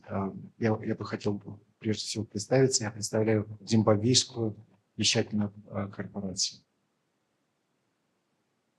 Санкции, по-другому можно назвать ограничительные меры, они, конечно, действуют разрушающие на экономике стран, но они не могут разъединить людей. The sanctions or restrictive measures, otherwise speaking, of course, they have a destructive effects on economies, but they cannot disunite people. Наша страна в условиях санкций живет тоже несколько лет. Our country has been living under sanctions for several years already. Но тем не менее экономика нашей страны развивается стабильно. Каждый год заметен прирост валового внутреннего продукта. Только в этом году на 4,5% роста. But still, our country has been living under sanctions for several years, but still the economy is developing sustainably. And this year, the GDP growth made 4.5% above the predictions. Санкции, с одной стороны, это оказывает отрицательное воздействие на экономику, а с другой стороны, заставляют искать другие варианты реализации своей продукции, выхода на другие рынки, сбыта, поиск других логистических цепочек, построения моделей, и не дает экономике страны стагнировать. Sanctions, on the one hand, have negative effects. On the other side, it has effects that make the economy work differently, to find different logistical chains, different ways how to organize production, and it does not allow the economy to stagnate. Одним из взаимовыгодных направлений нашего сотрудничества в Африке мы видим взаимодействие со страной, которую вы представляете, Зимбабве. And of course, we are interested in close cooperation with the country that you represent, Zimbabwe. В прошлом году состоялся визит главы нашего государства Зимбабве, подписан ряд соглашений в торгово-экономической сфере. Last year, the head of the Belarusian state visited Zimbabwe, and this visit allowed signing several trade economic agreements with Zimbabwe. Мне приятно сегодня слышать о том, что сельское хозяйство в вашей стране достаточно активно развивается, обеспечена продовольственная безопасность впервые за долгие годы. И, наверное, в этом тоже есть заслуга контактов с нашей страной. And I was glad to hear today that the food security of Zimbabwe is safe, maybe to some degree to cooperation with our country. I was very pleased to hear it. В итоге скажу коротко на ваш вопрос. Санкции – это зло, но им можно противостоять, и примеры для этого есть. In brief, I will say that sanctions is evil, but there are countermeasures against sanctions, and there are examples of it.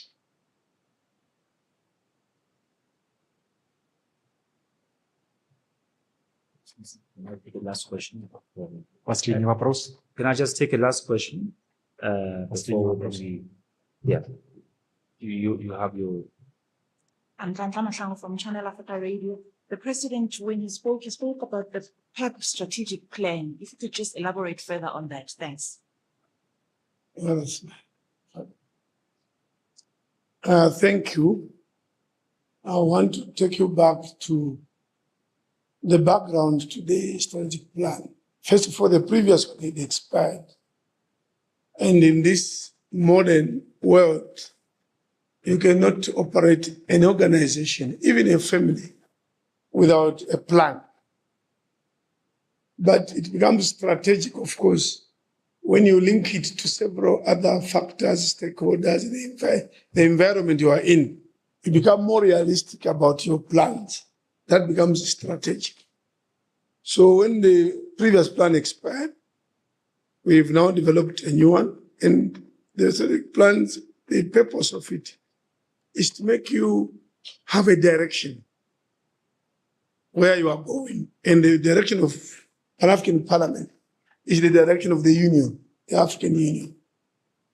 So we see that PAP's role within the Union is peace and security, oversight, representing people's views. So our plan then says, in the next 1 year, 2 years, 3 years, 4 years, 5 years, we'll be doing the following in order to get to the vision of the AU and Pan-African Parliament, and responding it's a plan of how you want to respond to the challenges of the continent. within certain time frames. And of course, you become clear as to what actually are the results that anyone can evaluate or assess the performance of the parliament. So we bring to the table clearly, even to the media, and we are prepared, if you like, to organize maybe 20, 31 hour minutes to walk you through what we are planning strategically as Pan-African Parliament. We are in a packet, and we'll ask Jeff to organize probably Wednesday when you're a bit free, or Friday, so that we engage the media on our plan. But basically, it is the direction of where we are going in order for us to play our role in terms of the functions of PAP in the protocol, our role within the union, and respond to the challenges, peace and security, agriculture, food security, health issues, infrastructure, transport, education, you name it, including the women and the youth on the continent. So you find that in our strategy. What are the issues around women or the youth? How this parliament respond, what we will do as a parliament. But more so, ours is to oversight. What is the union doing? And remind the union that this does not address youth issues. Taking advantage of our link with the national parliaments and constituencies, because people, the MPs who sit in the parliament, belong to they have constituencies back home at the lowest level, the grassroots level. So our MPs have the benefit of getting feedback from the people at the grassroots, which they bring back to PAP and feed into the strategic plan. And that comes after we held a workshop in September on results-based management. So we said, we don't want just to be seen to be a parliament meeting, holding workshops. We want results. So in our strategic plan, you find that the issue of results-oriented, clear results that make a difference to our people on the continent. So it's a plan to deliver results to our people. Thank you. This is a long day, and the president's yes, one of the different as well. Thank you very much. We will now thank you.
Yes, can we call the meeting to order?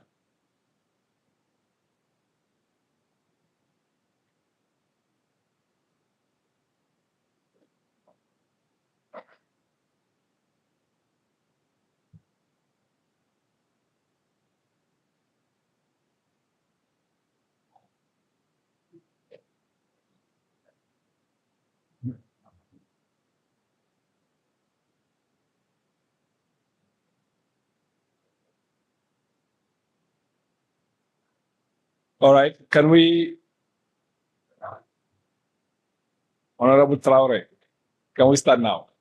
S'il vous plaît.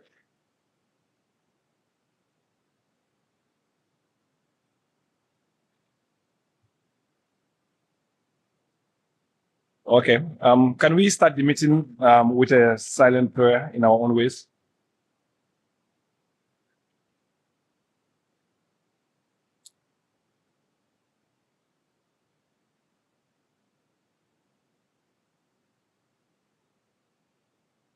Thank you very much, honorable members, and welcome everyone. Are we okay with interpretation? Are we all okay? Okay, that's fine. All right. Good afternoon once again, and welcome to the meeting of the West African Caucus for the fourth ordinary session of the Pan-African Parliament. And what we have first here, second, is the apologies and attendance. We have the rapporteur, she's around, but she's not feeling well, from Sierra Leone, Bangura. She's around, but she's not feeling well. And I also understand that the members from Ghana also, they'll be coming by next week. Is that correct? Yeah, but tomorrow. All right.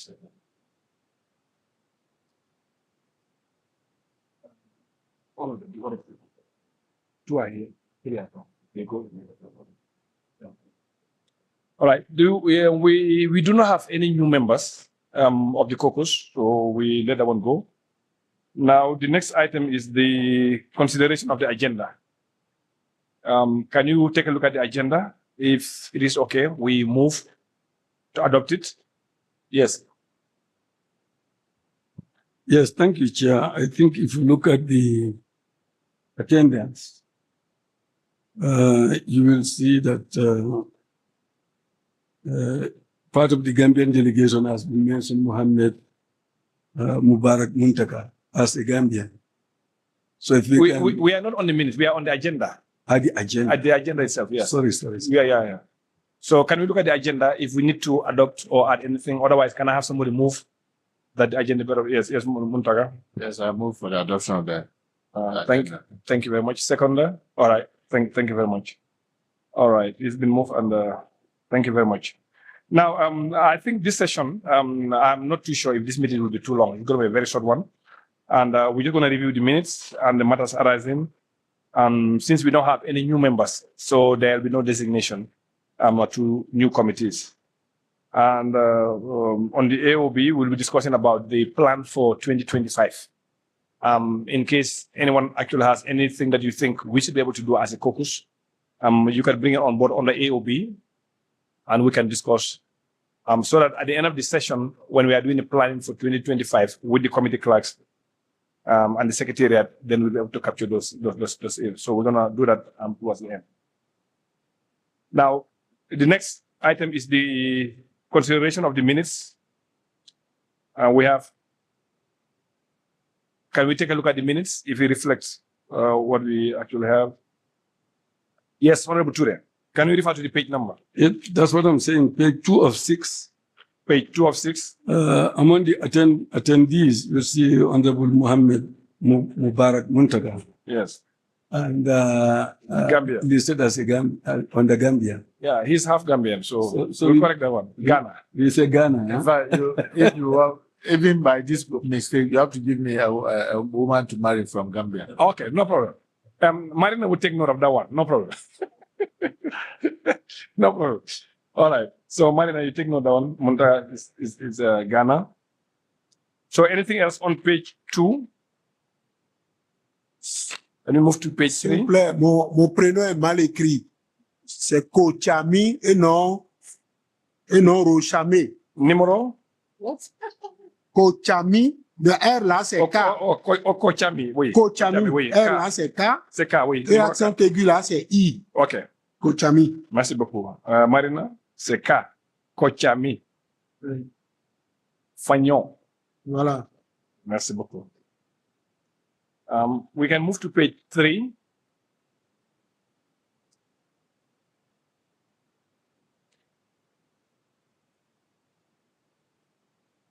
Anything on page 3?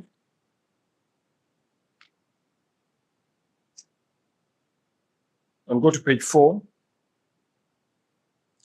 Yeah, S'il vous plaît, page 4, vous avez omis mon prénom Kochami, après Nikez. OK. OK, il faut rectifier dans toute la page. OK. Bien noté. Yes, Touré? Yes, under my name, I'm listed on the page 4. Yes. It's a committee on legal affairs, it's just the committee on justice and human rights. Yeah. Yeah. Thank you. We'll take note of that. Number 7. Number 7. It's the committee on justice.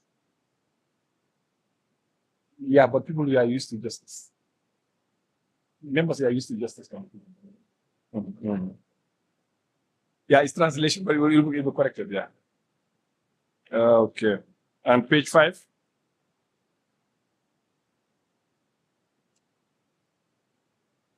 Anything on page 5?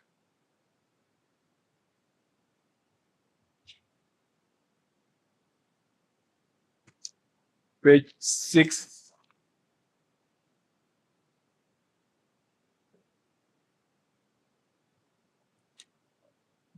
Yes. C'est juste un problème de forme, hein, divers. Premier point, on a mis la surreprésentation et puis c'est écrit collé là. C'est la page? Il faut décoller. Page 6. Page 6, OK. 1.2, oui. Point I. I, OK. Marina? OK, bien noté. Merci beaucoup. C'est bon? Yes. If everything is okay, can I have somebody move that the minutes be adopted with the amendments? Yes, Jai. Okay, thank you. Any seconder? Yes, Yao, thank you very much. So the minutes have been adopted now. We go to the next item, that is designation of members to the permanent committees. I think since we don't have any new member, except if somebody wants to move to a new committee, but that one we can handle with the secretariat. Otherwise, we are good to go. Then we move to the last item, which is any other business. Can you, if you have anything else that you think we should discuss? Yes, Honorable Njai. Thank you very much, Mr. President. Mr. President, I'm bringing up an issue that is of concern in West Africa. We have, in the West Africa caucus, we should have 15 member states, if I'm correct.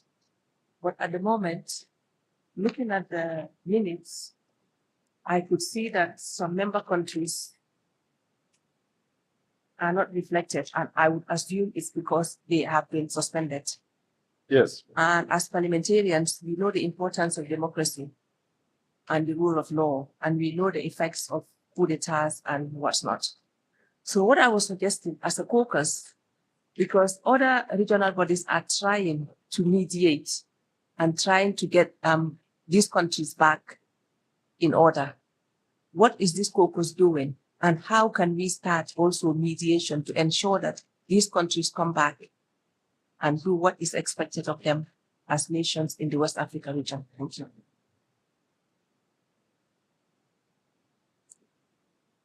Thank you very much. Yes, you are quite right. Some of them are actually suspended. Bissau, they do not have a parliament. The last time we checked, Guinea-Bissau, they do not have a parliament. Conakry, Mali, Burkina, Niger, they were all suspended by the EU. And once you are suspended as a member state, then your participation in PAP also ceases. That's why those countries actually are not here.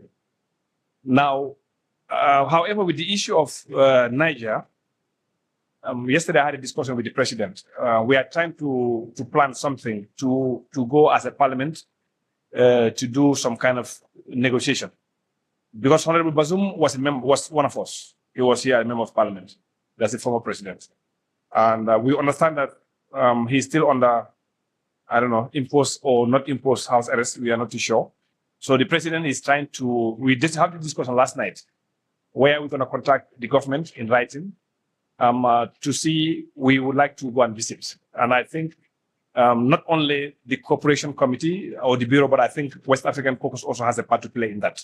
And I agree with you completely.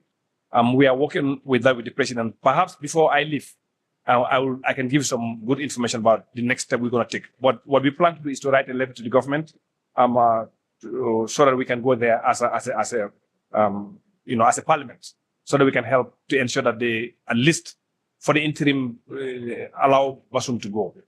And then we can work on the other things. Because I know that a lot of people actually have gone, but it didn't work. But I think it's also our responsibility as a parliament. And he was also a member of this parliament. I can understand. I was not here when he was here, but I understand he was a member of parliament. So I think we owe it to the region to also do our part, and let's see where it takes us. So I'll give an update by next week or by end of this week on the next step we're going to take as far as Niger is concerned. But then the other countries, like Bissau, I'm not too sure how we're going to handle this, because I think the parliament was dissolved by the president, I think twice. So I'm not too sure how we can handle that one, since there is no parliament, unless if you have any suggestion. But the parliament was dissolved twice by the president. Yeah. Yes, you want to come? Yeah. Go ahead. Thank you very much. I think I can give you some detailed, because I was a part of a mediation team that was meant to go to Niger and Mali and also Burkina Faso. And we actually initiated and had them open up to have the Nigerians to actually go when we came out with a statement. And I think it's a good initiative, and I applaud the leadership of PAP for that initiative. Thank you very much for the update. So I'll expect more details and updates, and I look forward to also give my support in that. Thank you. All right. Thank you very much, Honorable. Yes, Honorable Mariam. Merci, Monsieur le Président. Monsieur le Président, dans la même veine, je pense que c'est dans le groupe WhatsApp, nos amis du Libéria nous ont informé qu'ils ne pouvaient pas venir parce que leur parlement était en crise. Est-ce que, au niveau du caucus, on a fait quelque chose pour comprendre ce qui s'est passé et puis apporter un soutien si besoin était? Yes, thank you very much, Honorable. Yes, I'm only aware of that this morning, that they will not be coming. They have some crisis or whatever it is. I do not know, but I can make a finding with the head of delegation tonight, and I can get back to the caucus, because again, if there is an issue in their parliament, I think also we should be able to see what roles we can play to ensure that we bring solution to those issues. So I can get back to you also today, once I speak to the head of delegation. Yes. Toujours dans les divers, Monsieur le Président, au niveau de notre caucus, nous avons le Parlement régional de la CEDEAO. Et en même temps, nous avons des missions de plaidoyer par rapport à certains protocoles, etc., de l'Union africaine. J'aimerais savoir, est-ce que notre caucus a des liens particuliers avec, par exemple, le Parlement de la CEDEAO, où on est pratiquement tous représentés. Je pense que ça peut nous permettre d'être un peu plus efficaces et efficients dans ce que nous faisons. Merci. S'il vous plaît. Yes, thank you very much. Yes, Honorable. Oui, moi j'ai 3 points d'intervention. Le premier, c'est pour soutenir que notre caucus puisse faire quelque chose aux côtés de la Guinée-Bissau et puis aux côtés du Libéria. Le Libéria, pour éviter que une crise qui démarre soit vraiment profonde. Peut-être que c'est une crise qui est encore périphérique et les actions pour les soutenir pourraient permettre à déréler ça.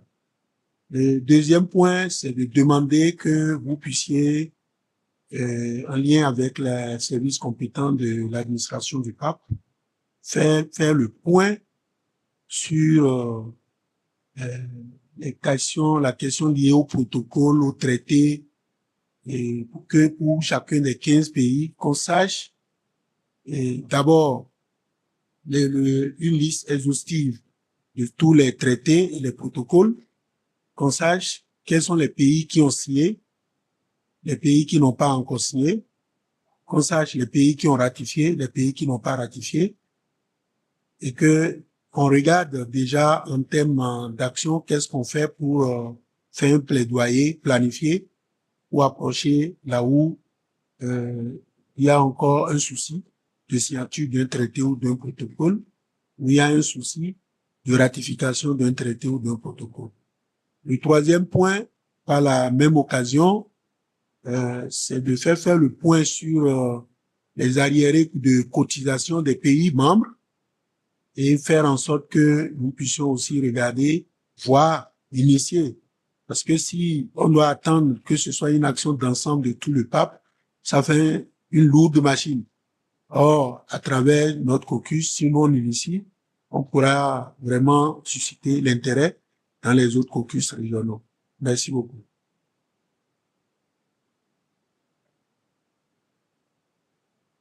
Yes, thank you very much, Honorable Fanyo. Yes, Honorable Mariam, I think you made a very good suggestion. And I think, I remember last year, or sometime this year, the President of PAP was invited at the ECOWAS Parliament. In fact, we have also done the same thing. We have invited the chairperson, that's the former President of the ECOWAS Parliament here in PAP, sometime this year. So perhaps we can look at, as part of the planning session we have, maybe we can look at exactly how can we work together. Because particularly in advocacy missions or missions like what they were doing before. But again, we need to have that synergy. Perhaps I believe an MOU may be in order, like the ECOWAS Parliament and also PAP, and in particular the caucus itself. So I think we should be able to have an MOU that would clearly indicate how can we collaborate. Luckily, we have a member, a former member of ECOWAS Parliament, Honorable Njai. She was there, and then maybe perhaps we can also use her connections also to create that synergy. But again, I can discuss with the president so that we can officially initiate that collaboration with ECOWAS Parliament. So that we can, on a yearly basis, if we can meet, however, we see exactly what can we do together during the course of the year. And I think that would be very helpful in some of the missions we want to take. Because again, if you want to go to Bissau or Niger, and we have the ECOWAS parliamentarian also, if we will come together, I think that would be much, much, much better than having ECOWAS alone do it or having the caucus alone do it. So I think that's a very good suggestion. And Marina is going to take note of that, and we can take that forward. Yes, in terms of, Fanyo, you've raised very critical point, those 3 points, which I think goes back to working together to support Liberia once we know what the issue is, and also with Guinea-Bissau.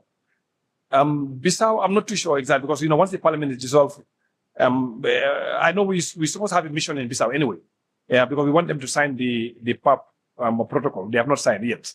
So maybe perhaps we can use that also avenue to call the attention of the president to see exactly also what we can do. Because to have a parliament is paramount in this day and age, especially when we talk about democracy.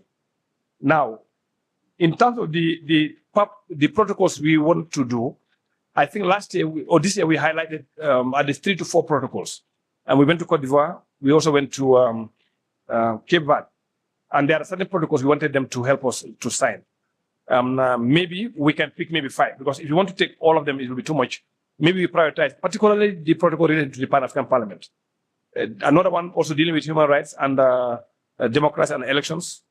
I think we can take a look at that one. But we can come up with 3 to 5 protocols and then see we want to concentrate on this for 2025.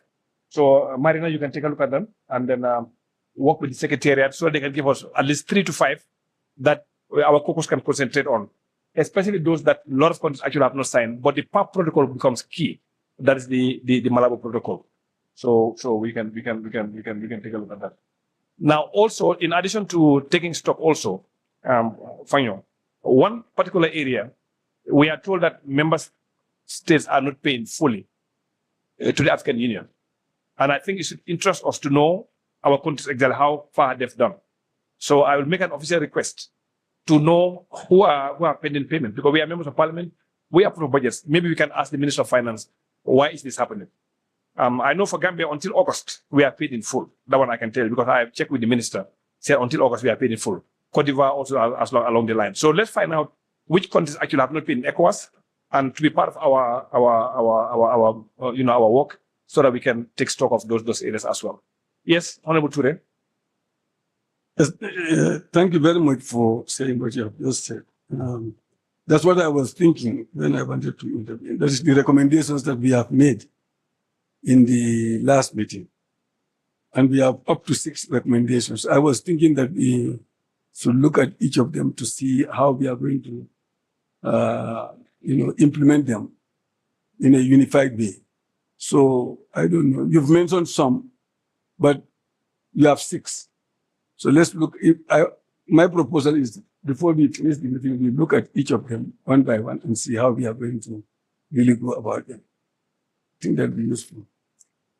Yes, thank you. Yes, I think that should be, I think 2 or 3 of them relates to having missions for ratification and stuff. That one, Marina has taken note of that. So maybe the other recommendations, maybe we can take a look at. But I know for Cape Verde, I think they've created an embassy already in Addis, which they didn't have before. And that would make them close to the AU so that they can be signing some of these protocols itself. Now, if there are anything also outstanding, we can, as part of our work plan for 2025, we can actually put it there. But I think the key in our work plans for next year should be about the ratifications, particularly those related to the Pan-African Parliament. So I think the gender caucus, the gender committee was in, Abidjan also, and they are also, they are very hopeful that, their mission would be very successful. So we can take a look at all that in together. And then move, yeah. Yes, anything? Yes, Honorable Njai. What about the proposed advocacy to Senegal, Nigeria, and Nigeria? How far has it been done? And No, it's not done yet because of the budget issue. I remember when West Africa did the advocacy mission in 2023. I'm sure you heard in the plenary here when some other regions were complaining that they are not given budget to do A, B, C, and D. For me, I mean, we have a plan. This is what we wanted to do, and we asked for a budget, so that was done. So when I go back to ask for the second time, they said no, all the other regions have been given money to go do something in their own regions, which is fine.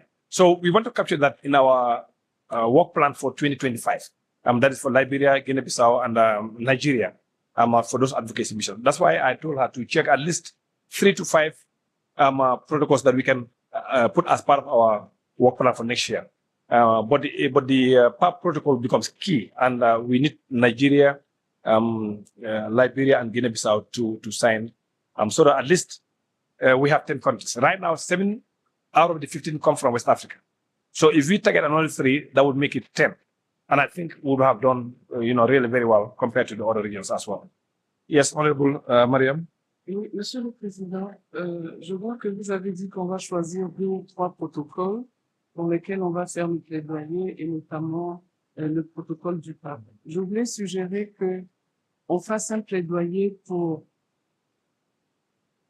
à la rigueur, l'ensemble des protocoles qui n'ont pas été signés par les pays de notre région. Si on va en Côte d'Ivoire, que le protocole sur les personnes handicapées n'a pas été signé, on va pas les laisser de côté pour se concentrer seulement sur, par exemple, le protocole du pape. Donc, je voudrais que nous nous organisions pour être assez efficaces, assez efficients, pour ne pas être obligé de refaire 2, 3 missions à ce niveau-là.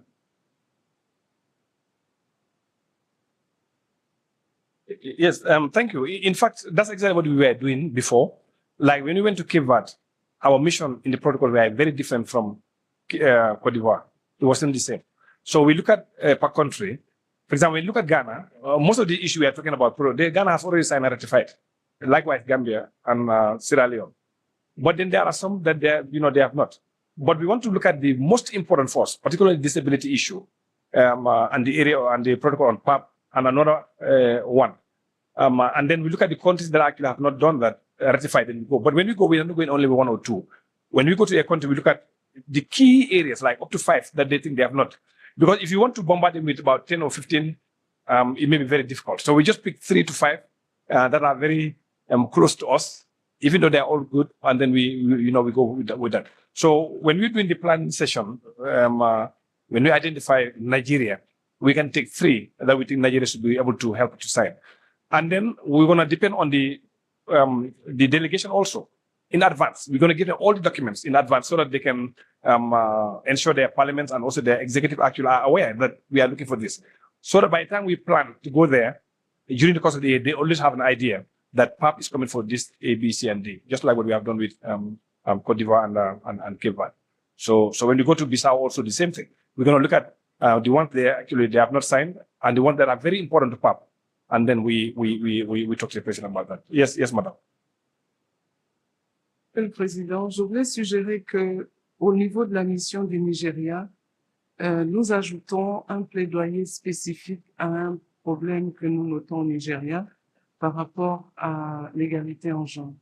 Ce grand pays, le Nigeria, a moins de 14% de femmes au Parlement. Et je pense que, en tant que parlementaire panafricain, on devrait pouvoir les sensibiliser aussi parce que c'est un pays leader qui est à la fin. Donc, si dans les missions de plaidoyer, on peut ajouter comme ça des sujets d'intérêt pour nous, je pense que ça va être utile. Merci, Monsieur le Président. Yes, thank you very much, madam. That's noted. Anything else on the AOB? So, Marina actually has taken note of the suggestions and when we're doing the planning, I'm not too sure who's going to be here around the 16, 17, but we'll be doing the planning for next year. So we're going to take this into consideration and then we're going to prepare the budget. Yes, Honorable. On you.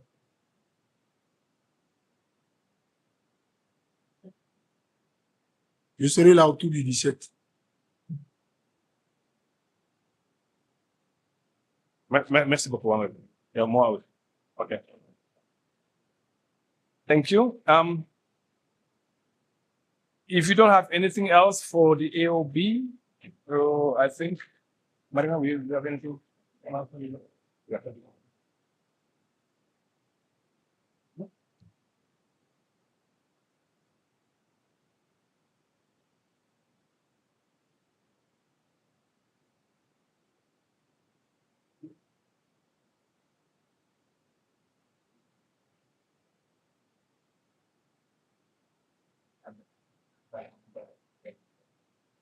All right.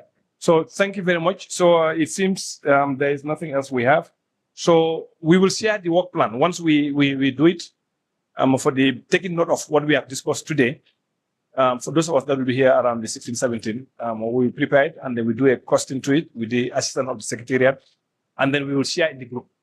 And then the plan starts from there. So once it's approved by the bureau, then for 2025, then we can start to work on that. Now, on the issue of the MOU with the ECOWAS Parliament, I will take that up myself. And the issue of Niger and the Parliament of Liberia, I'll take those up myself, and then I can update you before the end of this week so that we see what we can do together. Yes.